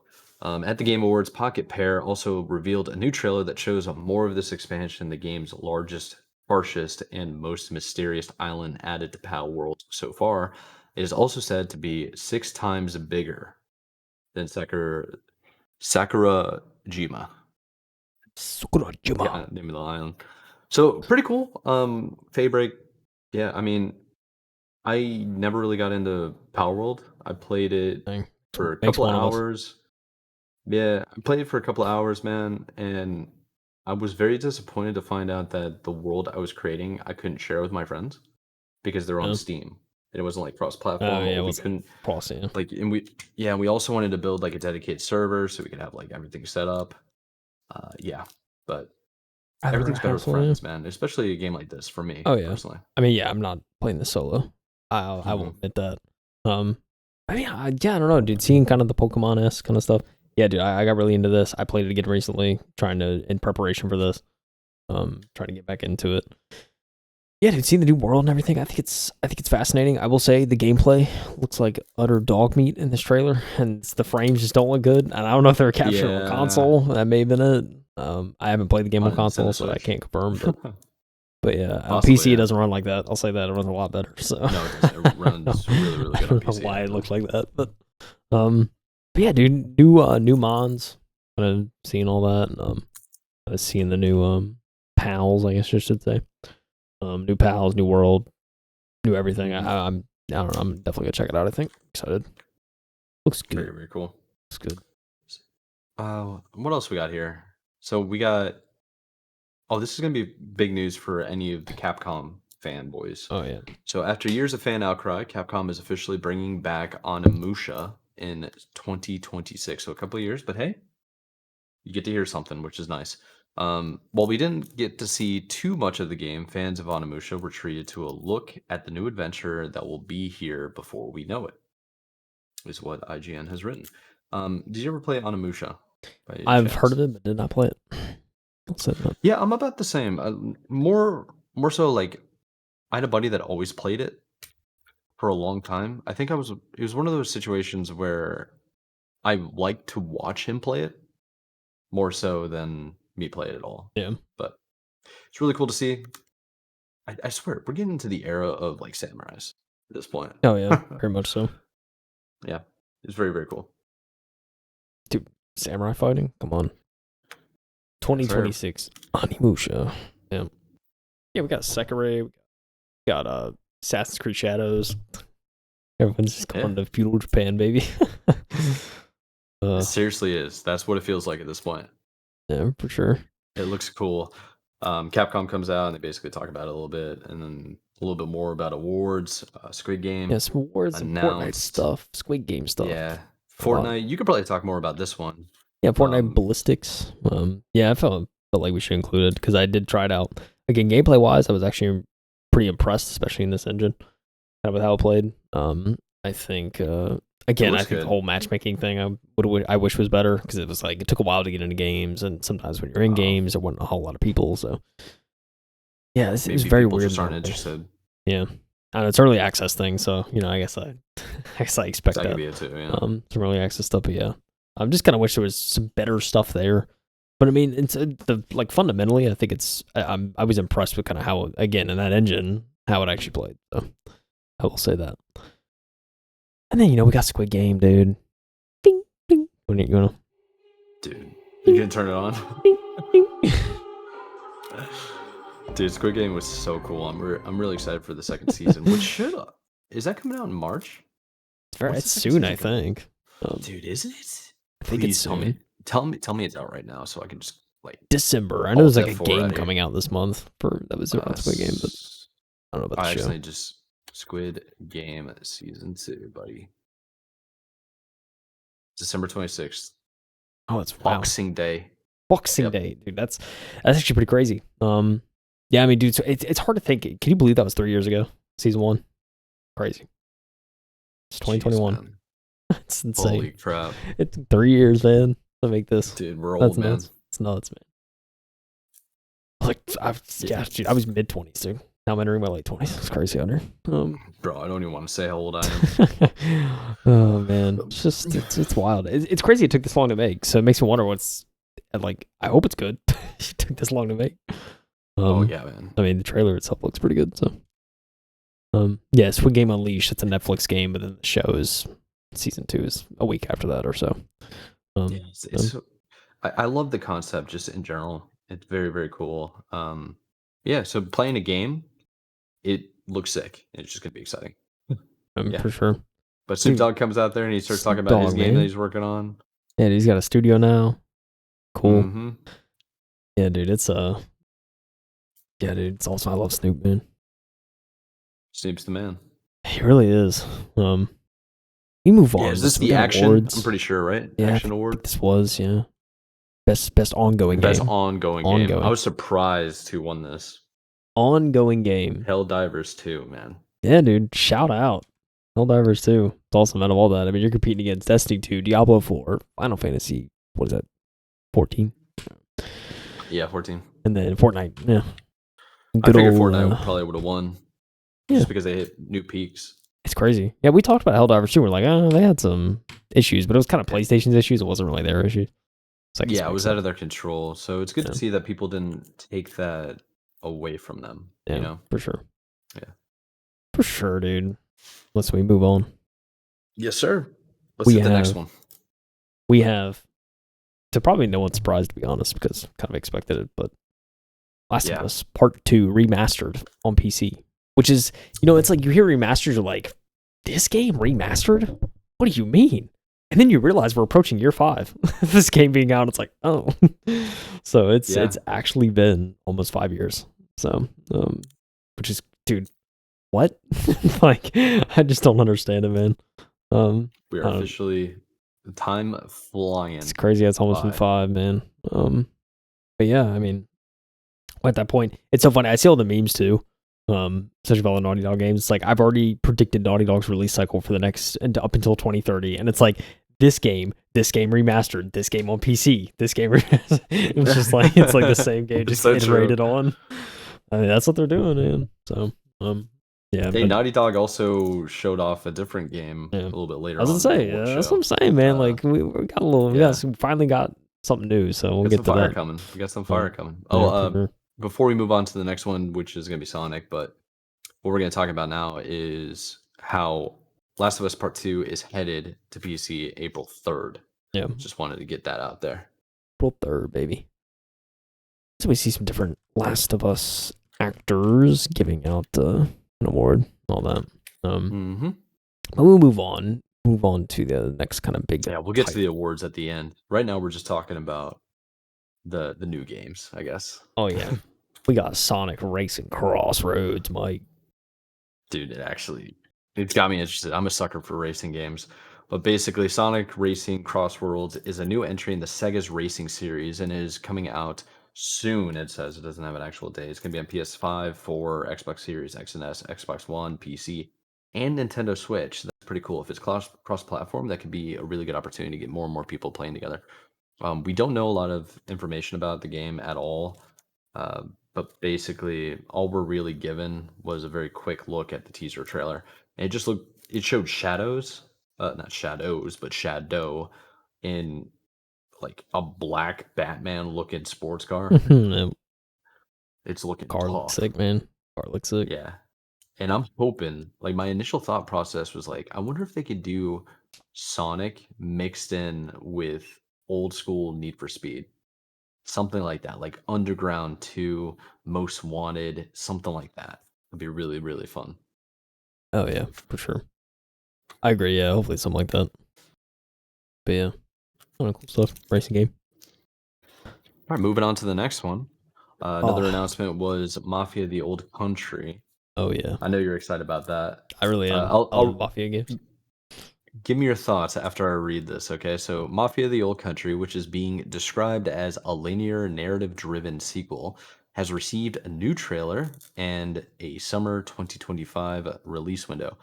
The Mafia adventure is set in 1900s Sicily and takes place before all the other Mafia games in the series. This story will focus on the origin of the Mafia itself and will cast players as Enzo, who survived a childhood of indentured labor. What are your thoughts, dude? I'm in. You Italian? You I'm in. Italian? Yeah, look, I'm in. Listen. Yeah, I wasn't sure about the setting and stuff like that. I'll be honest. Whenever it was first announced, I was like, okay, like, I don't know. It's kind of like the older setting. I don't know. I like that. But then I see the trailer. I'm all in. Day one. Catch me day one, Mike. Perhaps early access. I'm just saying. Perhaps a pre-order, 1900. dude. I don't know. It's gonna be sick. I'm curious, like which 1900s. Yeah. Like, are we?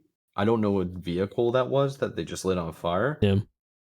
I mean, Are I think it we was like early. 1920s? Yeah, I think probably somewhere around there. 1910s? Yeah, This 10s, is the 20s. Great Depression. They're probably gonna do that. Yeah, because I think they mentioned Like the exact kind of decade somewhere. I don't know if it's in that, but dude, I mean, come on, summer. You're telling me, Mike, I have a summer game to look forward to? yes, They sir. better You not have a move that few, window, actually. dude. They better not move that window. That's all I'm saying. You better Hey, release Mafia it if it's series are broken. pretty intense. uh, We'll just have to wait and see, but that'd be good for you. I yeah, would dude, very much like that for you. cinematically it looks fantastic, dude. Yeah, I'm all in. I'm definitely gonna be playing this game. It looks intriguing. It looks really good, graphically stunning. Yeah, man, I think it's gonna be a hit. Hangar Yeah. 13, I got a lot of faith. I mean, I think I like the Mafia remake they did the first game. I thought that was really good. It was definitely like, I mean, it was good.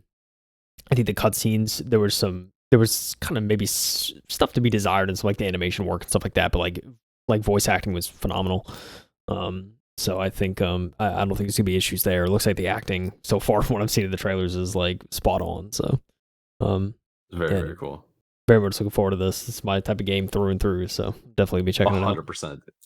Are we gonna see a return to your OG content when you're doing the Gosh, dude. analytical YouTube breakdowns? I don't know, dude. Maybe if I'm feeling it.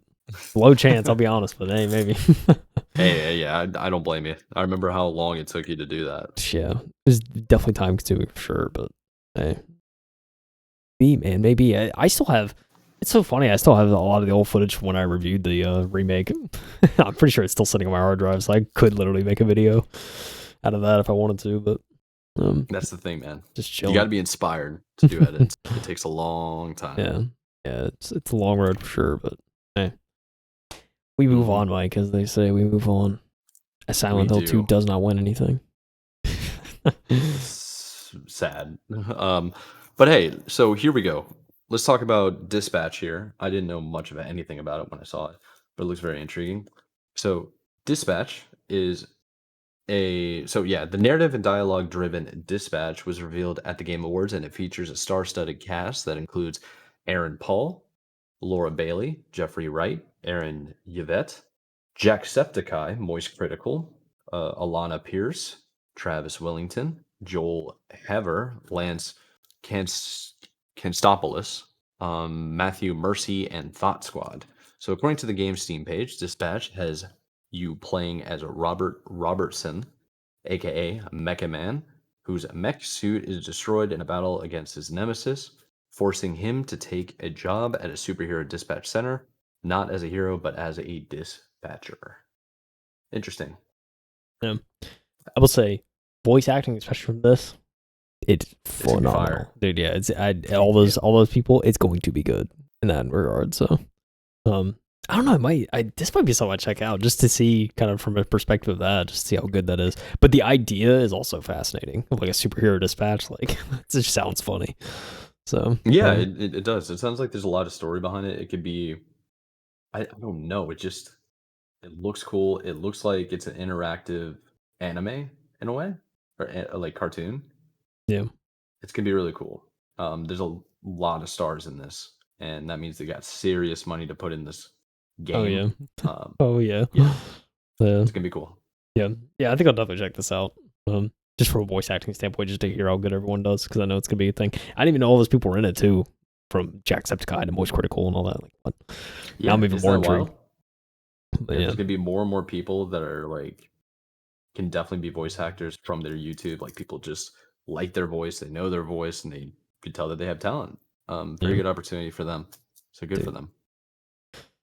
This man, Sam Lake, he presented the best narrative. I will say this is the best. This is like one of the more creative walkouts I've seen for an award. Where he's kind of just like the Alan Wake 2, like in his head, like the head voice kind of, and he's like doing the acting thing. I think it's so funny, and they black and white the camera. Yeah, dude, this is so good. I mean, we'll probably talk about it more later, but it was really funny. Yeah, good stuff. So we move on. Move on, Mike. We move on. Yes, sir. So this next one is Okami Sequel. This is I never played the Okami games. Have you? Didn't either.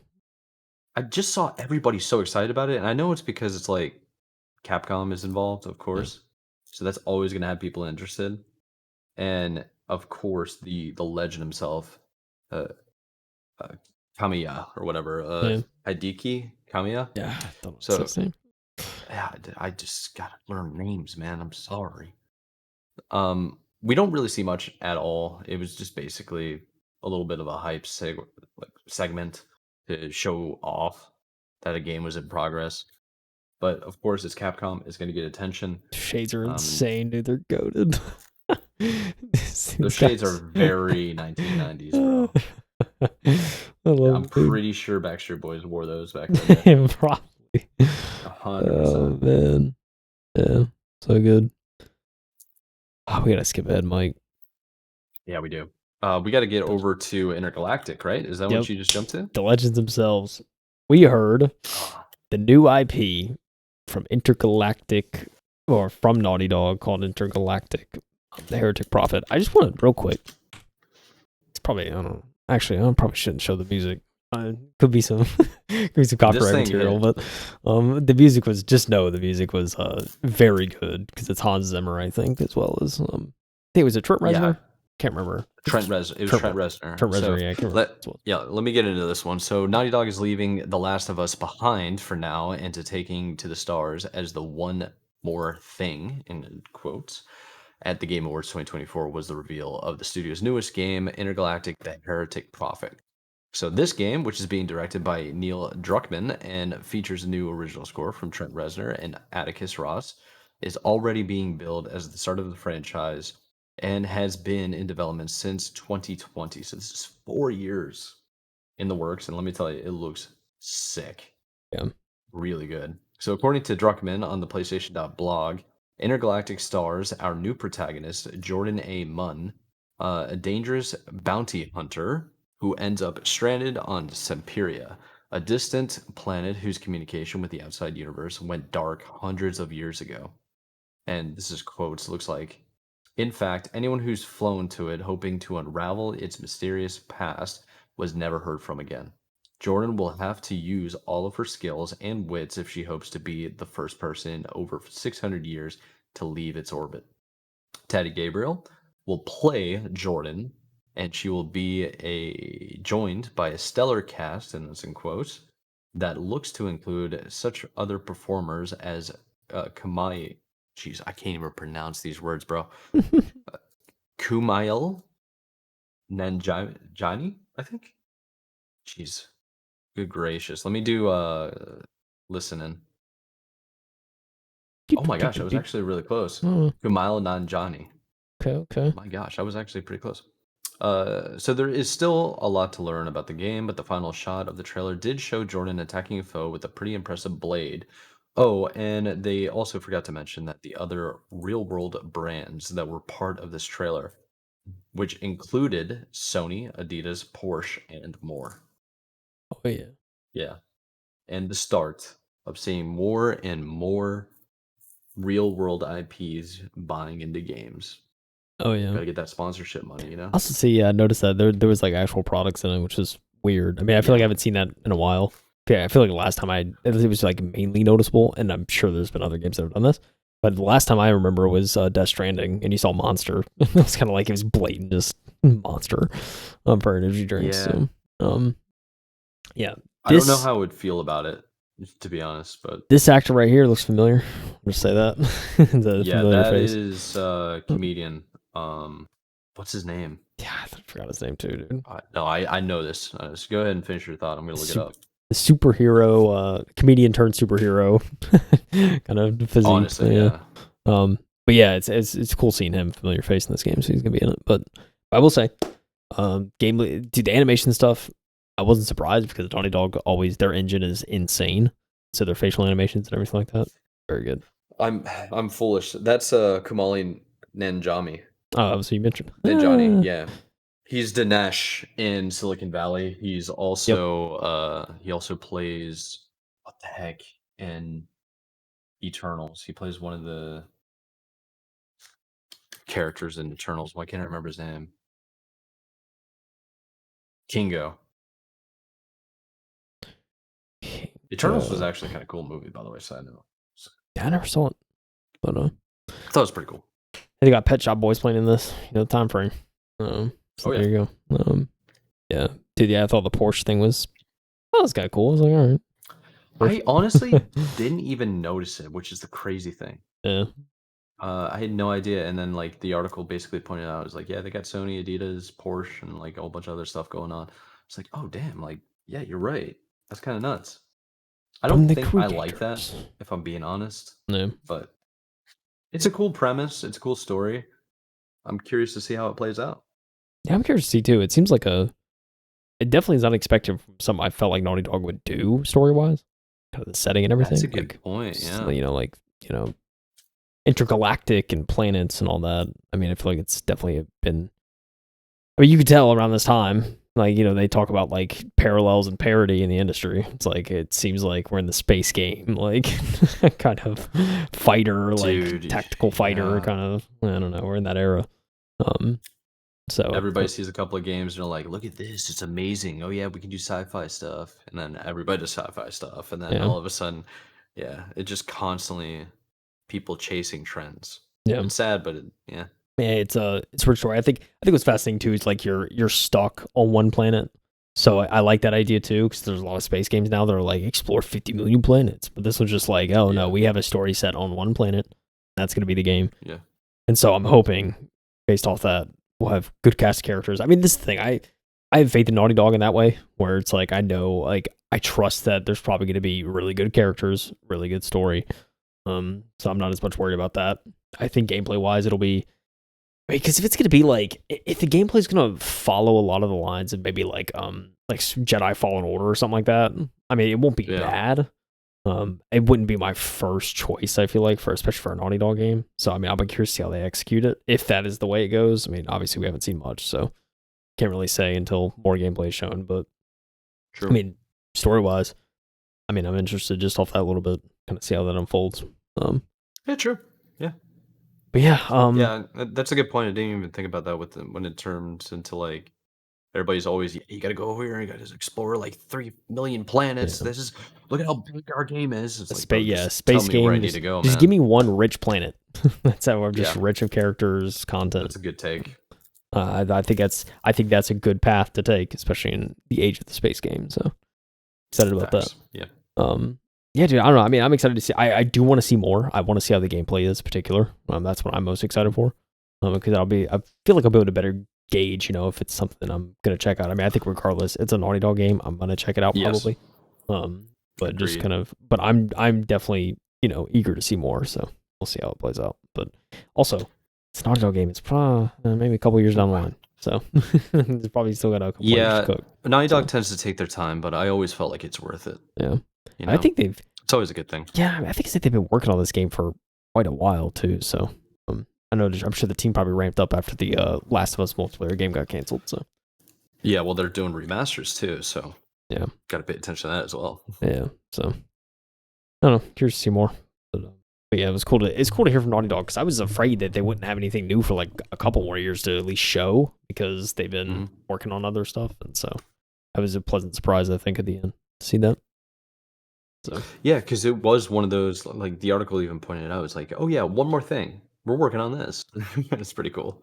Yeah, it's cool to get the one more thing. But hey, how about we switch over to the actual awards here? I don't know if you want to go through all the awards. I think maybe just jump around to what we think is kind of like just worth mentioning here and there. Yeah, might be the way to go about it. Sure. Let's see. I should probably actually. You want to open up the article that I sent you? Let me boop. There we go. Hey, there you go. Full list. Scroll all the way to the bottom. Sure that's probably the way to do it. Oh yeah. Yeah. Scroll all the way to the bottom, and then we go up. Okay.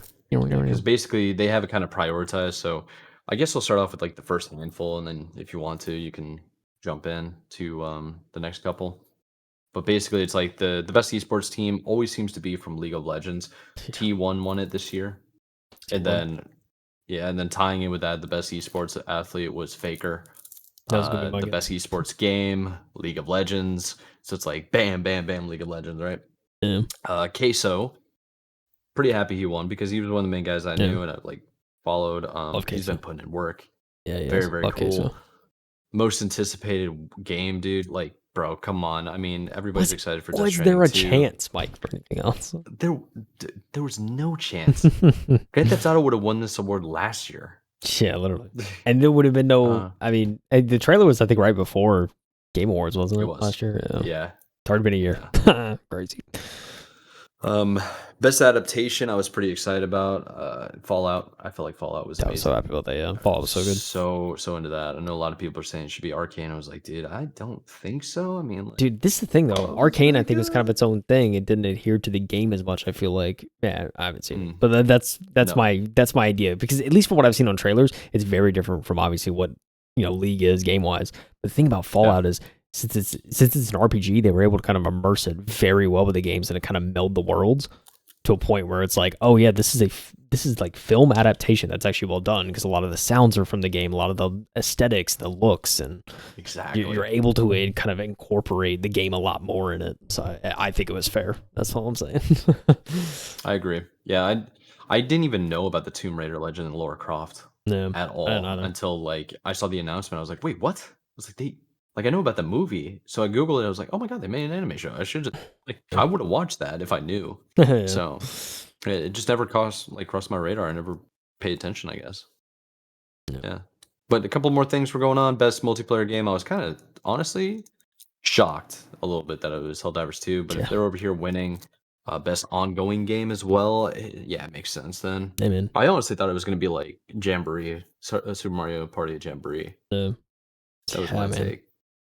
Yeah, I don't know. COD was up there for me, so.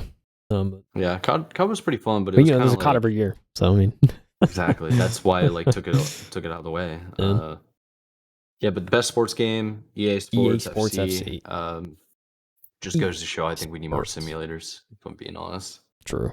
Speaking of simulators, I thought this one was going to be very obvious that Frostpunk 2 was going to win. Yep. Out of Mana Lords, Unicorn Overlord, stuff like that. And then best family game, I didn't think there was a doubt, really. Astro Bot. Yeah. Yeah. I was thinking either that or possibly Jamboree or possibly Princess Peach. Those top three right there, they're good games. See Astro Bot, baby. I was incredibly disappointed to see that Dragon Ball Sparking Zero didn't win best fighting game. I grinded that game. I still need to grind that game. It's really, really cool, a lot of fun. But Tekken 8 won. And yeah, it's probably deserved. Tekken's pretty insane. But how about you take over from here, man? What do you got? Best RPG, Metaphor Read Fantasio. That's not a Dragon's Dogma 2, Final Fantasy 7 Rebirth. Yeah, like Elden Ring, Shadow of the Erdtree. I mean, I feel like, I don't know, I guess it's an RPG. It's very it kind of makes sense. I don't know, when I think of RPG, I think of you are playing a role in the game and immersing yourself with characters and talking, interacting, and doing quests and so on. That's what I think of an RPG. So I think it makes sense for Metaphor to win that. Best action adventure game, Astro Bot. It's a lot of awards for Astro Bot this year. Best action adventure game is there. Best action game, solely action, Black Myth Wukong. Nice to see Black Myth get a nod. I'm sure out of Helldivers 2. I think they deserved it. Yeah, for sure. Silent Hill 2, a lot of nominations. See anything though. Best VR AR game, Batman Arkham Shadow.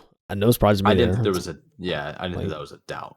Yeah, like a Batman game? That was crushing Metro. Everything. Hey, maybe Metro, but hey, Batman, come on. Best mobile game, Balatro. And this is where it gets interesting. Yeah. So Balatro is your best mobile game, but it's your best indie game and debut indie, Balatro. So there's 3 awards right there. Not shocked. For Balatro. Not shocked at all by like any of that. Yeah. Balatro has taken over the internet, man.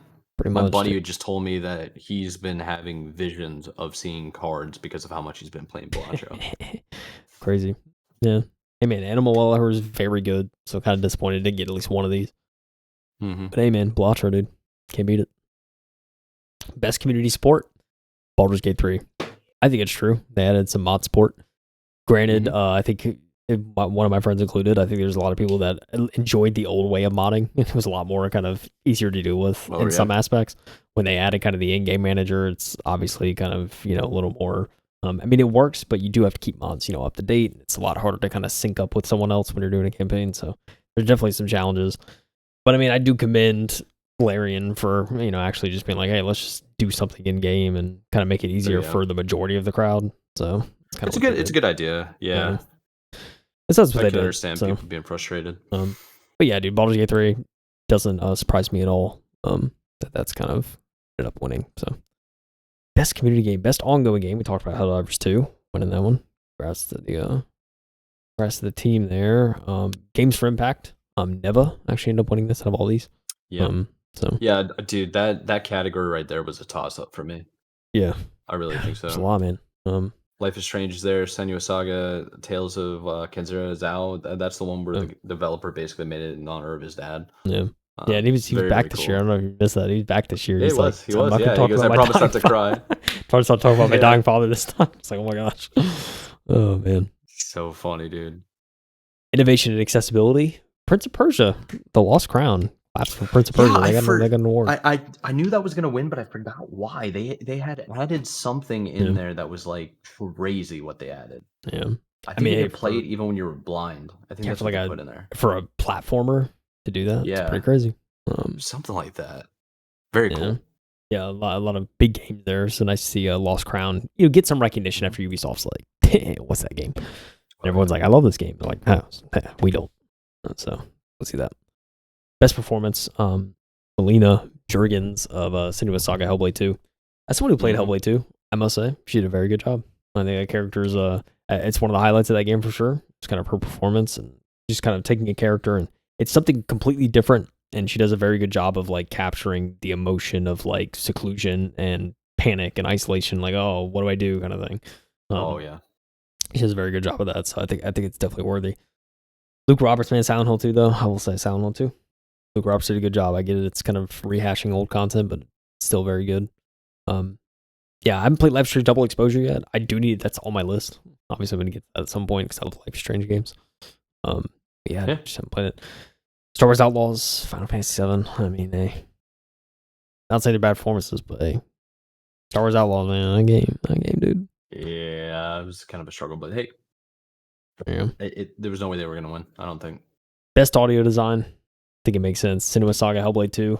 Very, very good audio. It's one of the highlights of that game. And like the game is so short, but hey, the performances, very good. Audio, very good. Yeah. So Can I have one moment just to say Black Ops 6 should not be there at all? That audio is awful. Trash. You understand me? It is so really bad. I can't, like, in that game, you can't really, like, nothing sounds right. The volumes are all mismatched. You don't know where anything is. Like, the campaign's fun. Don't get me wrong. Like, the guns sound amazing. But, dude, like, the spatial awareness is... It's not there. Someone above me? Below me? I don't know. Or somewhere, dude. You have no clue. You like, just dude, roll the dice. Turn around. That's why you got to turn your look sense up so high. You can't rely on the audio. Trash. Anyways, get this out of this category. Trash. Best score in music, I will say. It's one thing for Silent Hill 2. I would not touch this category with Silent Hill 2. I'm just saying. I'm surprised it was there because, like, score, sure, but like music, half the music in that game makes no sense in the context of the scenes that they're used in. Oh, and like, you were telling me about that. You were like, it's very like, dude, they'll play like some like doom, and it's like a serious scene between like a man and a woman. It's like, what? Like, this is not. It's like a weird like hip hop like lo-fi beat behind like what's going on.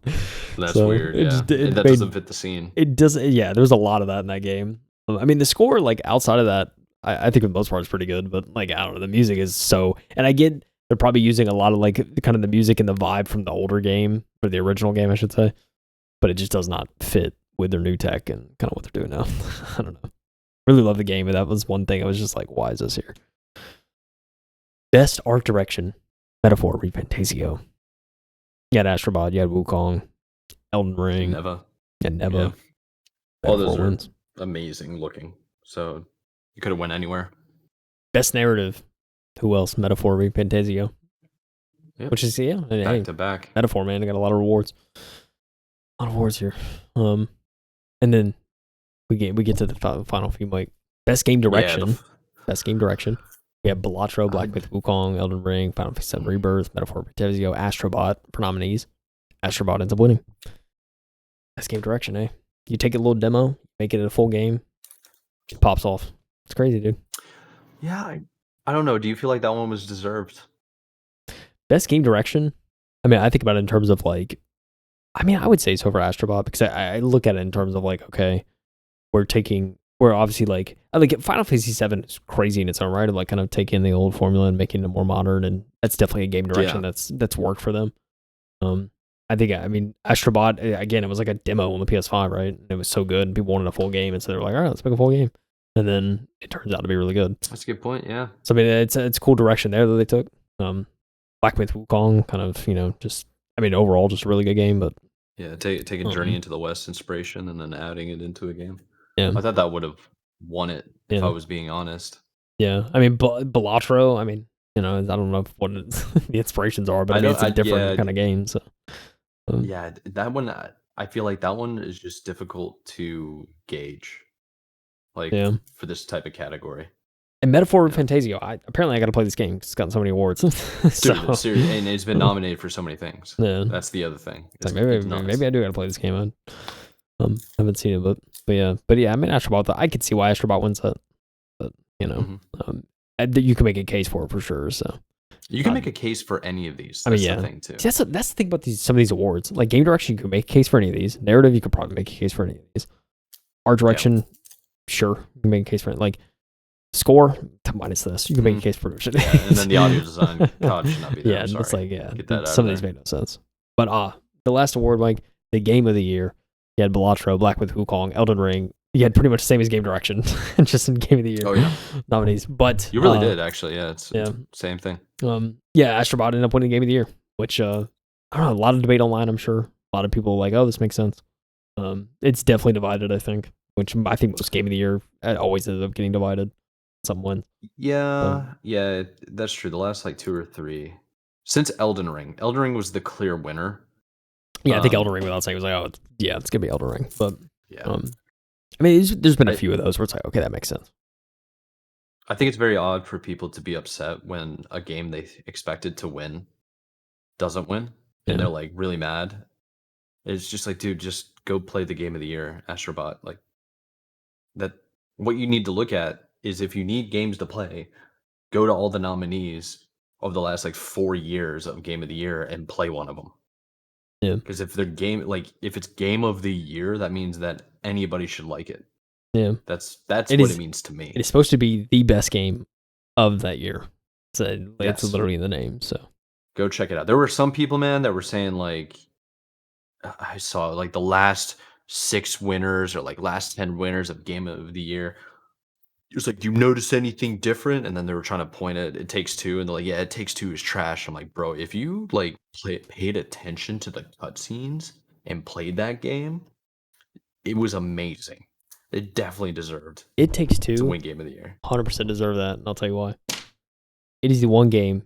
The reason that game was made, fully convinced. I don't know if this is a theory, but I'm riding with it because I just think this is so true. I've said it before and I'll say it again. The reason that game is so good is because there are many different genres compiled into one game, and they do a good job of introducing you to those kind of genres. If you want to find out which one to play, get you a co-op partner who doesn't play games. Yeah. Then you can be like, hey, you can try all these different types of games. You can find something you like. You can try an isometric dungeon crawler. Mini games. You can try a fighting game because like for 2 seconds you're fighting. It's actual like side scroller fighting. Like there's so many different kind of genres and like avenues in that game. I think this is an FPS portion, or not FPS, but like a shooter portion. Like it's just like it's insane. Yeah, there's a shooter portion. There's a obstacle course. There's puzzles. So There's many puzzles, yeah. music. There's anything, dude. It's amazing. Yeah. That's a good point. It actually reminds me of like playing Mario Party, Yeah. because that is exactly what Mario Party Yeah, had. all The the mini mini games, games, yeah. you could do anything. Yeah. Yeah. Yeah, That's a dude, good point. I have not played Astro Bot though. I I have haven't to play either. it now. I haven't either. It's, PlayStation, so if I had a PS5 I Yeah. would, but I don't have PS5, so Yeah. You know what I should do? This is what I'm gonna do going forward.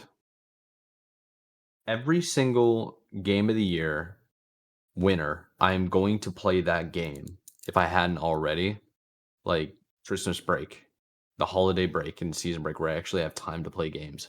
I'm gonna do that. That's gonna be my goal from now on. So I'm gonna go let's get figure on out where I way. can get Astro Bot and I'm gonna go play that. Yeah. That's my goal. Next time Oh, you dude. talk to me on the pod, I'm gonna tell you how I feel about Astro Bot. All right, dude. You got That's time. the goal. You got weeks. Yeah, So we really do. like Yeah, a we got month. plenty of weeks. Uh, Yeah. I also want to play Black Myth too. I did a whole research because I was like, everybody kept saying Black Myth's gonna win, Wukong's gonna win. One of my buddies actually thought Balatro was gonna win, yeah. and there's a lot of arguments for why Balatro should win. Yeah. I mean, you can make a But case, like I said, for any of them. yeah, and yeah, I just saw people all upset. It's like Black Myth should have won. Like Black Myth should have won over Astrobot. It's like, you mean to tell me Astrobot is gonna win? Like all this kind of crap. It's like, dude, just it doesn't matter. At the end of the day, it's just an award. It's If not you're that big of a deal. Go nominated, play it, it's man. already a good game if it's even nominated. So 100%, dude. but yeah. 100%. Just be happy that people are upset and it's controversial, because that means there are multiple games that are worthy of being Game of the Year. That's Yeah. what you should be going for. Yeah, for sure. 100%. Yeah. Yeah, I agree. Yeah, if you look at the stats and stuff like that for ratings, Astrobot's like by far the winner on like all platforms are either 93% or higher on every Oh category. yeah. So, yeah, Solid it's game, gotta be dude. What good. can you say? Yes, sir. Oh, dude. Yeah, but that was all the awards. What a show, dude. What a year for Yeah, games. man. It's the next 2 How'd you years. feel about the show? Go crazy, dude. Show overall, I really enjoyed it. I thought it was I thought it was a good show. I think it was better than maybe like last year's and the last couple. I think it was the for best me. one I think I've ever watched. Yeah. Maybe I because don't I'm I like a mean, biased 21 Pilots. yeah, I'm trying to think of. I mean, to be honest, like most of the shows, I've just like forgotten. I'd have to go back and like watch highlights to see like, oh yeah, this was announced here, this was announced here to find. Because I feel like there's one year that was like really good. But I mean, I don't know. This was a very good show though, nonetheless. I really enjoyed it. Yeah. I think for me, it was like it felt really, really well to run. There was no crazy interruptions. Everything felt well like placed. There were like one or two moments where they just were filling ad time, whatever. The orchestra, the music was phenomenal. Yeah. The There were plenty of games that won. There wasn't any incredible upsets, I don't think. I mean, I guess you could say Astrobot winning Game of the Year was an upset for some people that only knew about Black Myth Wukong. Uh, Yeah. but outside of that, man, like we got plenty of really cool announcements. They started off with The Witcher 4. Like, Yeah. dude, that's a hell of a thing to start off with. A bunch of old IPs are coming back. That was really cool. Um, I don't know, man. I'm just so excited for the future of gaming and what's gonna happen. Like just in the next 4 months, we have like 5 really good games coming out. Yeah. It's gonna be Yeah, sick. dude. Yeah, the start of next year is gonna be pretty crazy. From the looks of it. So I'm excited. 2025 starting strong. Hopefully ending Hell yeah, strong. dude. Oh, dude. I'm excited for next year for sure. Yeah, same here. Hey, dude, I don't think we really even have anything else to add. I mean, we've been yapping for close to 2 hours now. Yeah, man. Look. I thought we were gonna go for like 2.5, 3 hours. No, dude. It's this thing might do another year around the pod, dude. Wrapping out. So Is dude. crazy, actually. Yeah. It's a good year We though. hit up. I guess we're going into season 6. Sure Next episode, season 6, episode 1. Couple of things that I want to change and like want to improve on, and I'm excited to talk to you about that. Yeah. Nothing like too damning or like Yeah. nothing like too intense, but mostly just like more content creation, doing things a little bit differently. Yeah.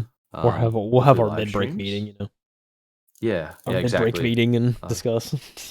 Yeah, the mid-break meeting of okay, what we want to do, what worked, what didn't work, what do you want to do, what do I want to do, like all that Yeah. kind of stuff. I'm looking forward to it, man. I'm mostly looking forward to games. I'm looking forward to just right now. I'm gonna go get some food and chill and watch some TV, watch Arcane. Yeah, dude, I'm feeling that too. Definitely go get some food and just chill out. And just, try and enjoy the next couple weeks. So, Yeah, just to turn the brain off for a little bit. yeah, get some Have gaming in, you know. yeah, have our nights back to normal. Have our Wednesdays for a little bit. We'll see. Yeah, it's been good chatting with you this whole season, though. It's been Yeah. good. Yeah. I've been having a bunch of fun. Yeah, me too, man. Yeah. Me too. Been enjoying it. Yeah, during the break, we're gonna have to actually play some games, I think. Yeah, catch up on some stuff for sure. I got a backlog of sorts. So. Dude, facts, man, facts. My backlog's getting out of control, dude. I Yeah. gotta actually knock out a lot of them. I Nice, keep you know adding what? more and more on, and not doing anything to knock them off because all I've been doing is playing multiplayer games. That's the thing, dude. Gotta get on the single player. I think 2025 is the year of gaming for Mike, dude. He had a very eventful year personally, Dude, so I think it's time to yeah, catch this up. year, this year was insanity. I was talking to a bunch of people about it. Well, not a bunch of people. I was just talking to like one or two close friends about just how much crap I've had going on, like 2024, Yep. and now 2025 is just no plans. Like I got like one wedding I got to go to that's family, but that's gonna be so much fun. Yeah. It's like that's just gonna be good to see family. But outside of that, it's like, bro, I might be able to go to like music festivals again. Dude, you want to go to Bonnaroo? Like, let's go freaking Bonnaroo. Bonnaroo. Yeah, man. Yeah, I'm excited. I might do some upgrades to the pod on my end. I feel like Okay. the audio is pretty good, but maybe I can look into getting an XLR mic or something. I know I talked to you briefly about getting a not a webcam, but an actual camera. Yeah. I feel like this one works fine, but there are some like grainy aspects of this camera that bother me. Yeah. I think for what we do, it's okay, but I want to do a little bit more content creation stuff that can be pretty cool. Yeah. But yeah, dude. I like it. Anyways, do you have anything to add before we close out for the year? You want to let anybody know what's going on, or Yeah, I I don't mean, know. no, man. I just hope everyone has a good holiday season. I get to chill out, spend some time with family, get some gaming in. Yeah. I know that's what I'm going to be trying to do. Got a little vacation mixed in on the holidays as well, so Yeah. I'm looking forward to that. Just get That's some true. time So do off, I. man. But yeah, dude, I don't know. I just hope everyone has a good season, and we'll be back in a month or so, maybe a little bit Yeah, sooner. quite Who literally. knows? Yeah. Dude, I'm so excited to just talk about Squid Game when we come back. Oh yeah, yeah, that's true. It's gonna be fun. Oh, man, I'm gonna need to keep notes of what all I play. I feel like I'm gonna be getting through a lot. So Honestly, just like a list that's of not I a played bad 10 idea. games. Yeah. You know something we didn't mention on the podcast, but um, the activity feed that's happened on Discord. So yeah. when you can show off your activity progress of what games you've been playing, you can actually re-review. If you click on your profile, it'll tell you your last like handful of games, how long you played them, or like what kind of streak you might be on. I think that's pretty cool. It can also track, so that's a way for you to remember if Oh, you okay. need to. I didn't know that. Like a little I'm thinking friendly of reminder. You can click on your name, I'm pretty sure, and it'll show you. I'm sure for mine it says like COD or Marvel that. Yeah. Rivals or whatever. All But Rivals, yeah. Oh, yeah, I'll yes, look into that. sir. But yeah, man, it's getting kind of late. We got to get some food in us. Sure is. And this has been a long episode. We're basically going to end almost exactly on 2 hours. So let's let the people go. If you made it this far, we absolutely appreciate you. If you had to watch this like in increments, always remember we got timestamps for everything that we covered. And we have links, pretty much just IGN links for the Game Awards, everything that was announced in text format. Then the Game Award winners. And of course, we have the YouTube link for the video and of the actual broadcast. So definitely go check that out. And yeah, without further ado, I think we'll let the people go. This has been the ending to season 5 of the MT Podcast. I'm Michael Anthony. This is Kyle Heath. And if you need us, we're on social media. The links are in the description below. So have a good break, and we'll see you shortly. Yeah. See y'all later. Peace out, fam. Take Game. it easy. Eat some food. Get some presents. Yeah, facts, Show dude. some love. Let's get some. I want some soup.